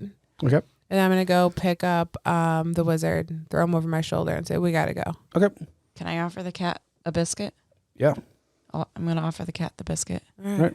They enjoy it. You grab your partially repaired clothes. It's better than it was before, but it's not fully done. Okay. And you guys head to the doorway that's got the missing door inside of it. And I say Liberty. You say Liberty, and the door appears. And as you open the door, you are back in the study where the book was on the ground. And then after about a minute, the doorway disappears, and the book's just laying on the ground of the wizard's tower. All right. I'm going to put the wizard in his chair in his office. Okay. You put the wizard in the chairs in office, and then over about the next day or so, he starts to kind of like making sounds. Oh, if it's going to be that long, we'll bring him up to his bedroom. Okay, yeah. I guess it's going to probably take him about a day or probably Very, 2 very days. kind of you. Yeah. So you have Gimbal repick the lock. Yeah. Which I didn't know the first time. And I'm like, no, I think this is a good idea. We got to get him upstairs. So yeah, pick it. And it takes about 2 days for the wizard to get, back up so he can have Yeah, a and I conversation with you guys. I think we take care of him, right? So Yeah. like in the kitchen, Right. trying to maybe try to spoon feed him some broth, Yes. hydrate him, do all the things. Right, because if we don't treat him well, maybe... He's know, indebted to us he's now, and he indebted. has to help we saved us. his life. Yes.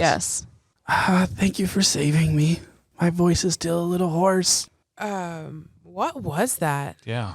Well, it was an imp, like a mosquito thing, but it was a statue. But then as soon as I left, it attacked me. Like it came to life. Why did you take the statue? Well, I wanted to study it because it just looked so lifelike. And now I realize that's because it was alive, but just in like a stasis. How long have you been going to this mansion? I mean, that was the first time I'd been there. It was a little weird. It was really weird. By the way, I'm Elliot. I was going to wait for you guys to introduce yourselves because I don't guess people's names. like a weirdo. My apologies. We were just so excited you Yes. Or waking. are waking. Yes, I guess I should introduce myself, but I think you guys know I'm Matris. Hi, Matris. I'm Bryn. And I'm Gimbal, and we have all been seeking you out for your help. Well, I'm glad you you seeked me out because I'm alive probably because of you guys. But why are you in my bedroom? Well, you almost died, and we've been nursing you back to care. How long have I been out for? 3-4 days. Oh wow. Well, thank you. You're welcome. I guess what can I do for you? Well, we all have something that we need from you. I What? have 3 favors to read. Oh, jeez. Okay. We can put you back in there if you'd like. Oh, no, please don't. Roll for intimidation. I don't have the strength to fight you. Should we roll for persuasion to persuade him on the 3? Are we just gonna have to? I think he needs it. I don't think he needs. Yeah. Oh, you don't think he needs it? Oh, he seemed more just frustrated that he's going to have Oh, 3 3. things he Yeah. needs to Okay. take care of. Well, I need your help back in Schlieffenwald, helping turn all of these animals that have been turning to stone. We need to break this hex on them. There's a curse. Yes. I specialize in removing curses. Well, I think I found the right person. Then please return with me to Schlieffenwald and correct I this. guess I can do that. Okay. And I know you know of Ephebel and the Karnak demon, and I need help putting him back into his tree. You let Karnak out? Why'd you do that? It wasn't me. We sealed him in the giant oak tree.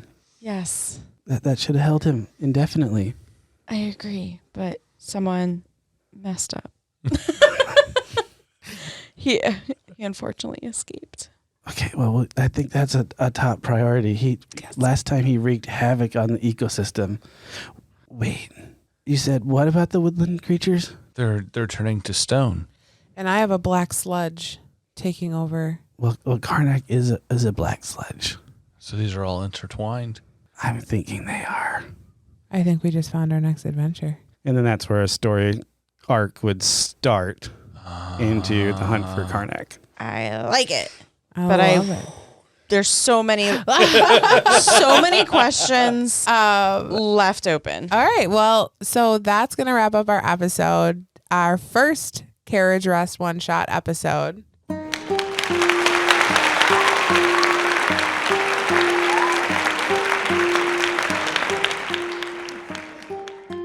Oh, what a wonderful story that has been. Thank you for joining us on that adventure.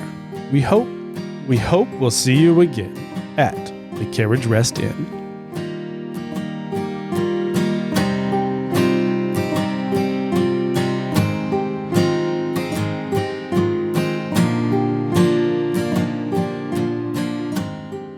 Hey guys, thanks so much for listening to our first episode of Carriage Rest Tales One Shot. It was so fantastic to kind of bring our family along on this adventure and kind of showcase D&D. So we super appreciate. Also, if you're listening, you probably have already checked out our podcast, Carriage Rest Tales. Do us a huge favor, like us on wherever, give us a 5-star review on whatever podcast platform that you listen to podcasts, and then follow us on social media. You can find us on Instagram at Carriage Rest D&D. Nope. You can, I got to write this down. So follow us on Instagram at Carriage Rest Tales D&D or on Twitter at CR Tales D&D. Or on Discord at Carriage Rest Tales. We really, really appreciate you guys giving us your time, especially on these kind of one-off things. So thanks so much for following us. So now, at the end of every episode in our actual podcast, we go around the table and we answer a question of getting to know your players. Okay. So the question I'm going to have for our one-shots is, this was your first session, what surprised you most about Dungeons & Dragons? I'd say the puzzle. You know, you're putting together a puzzle. I did not expect that. You know, I really enjoyed it, even though clearly I need to work on my word jumbles. Yeah, as a first-time player, you really don't know what it is until you're actually doing it, and you're thinking in your head like, what am I doing? Yes. Where does this need to go? There's so much going on, and there's like a whole new side of it, but it brings out like your creativity, and it's super fun. Glad I did it because Absolutely. I can't wait for the next I one. know. Yeah. I'm ready. Okay, so when's the next time we can come down? Yeah. So I will also tell you, like, even as somebody who's been playing for years, like I was having those exact same feelings. So like halfway through when we took our break, we were just chatting, and they're like, okay, I have no clue what we're doing. I'm like, yeah, either do I. Like, I don't know like what the next steps are. Like, you know, there's a couple of things that you kind of know, but you just learn because you've done them before. But yeah, that's the whole thing about D&D, I think. Yep. And that's one of the reasons I picked this adventure. One, it was a series of one-shots. So each story is just encompassed on itself. So next time we meet, you can play the same characters, but it might be a different story. But what I liked about it is it set all of them focus on some sort of like puzzle mystery type aspect, which is always more difficult for me, just from a creative thinking standpoint. Yeah. So do we get to level up for next time? Yep. So you guys will go to level 2 for the next adventure. I'm planning on just keeping this book for when we play. Yeah, I think that'll work. And then I want to do one shots with other people Yeah, also. of course. And I'll just use either something I create, or I have a couple other one shots that I have planned that I can run from different books and stuff.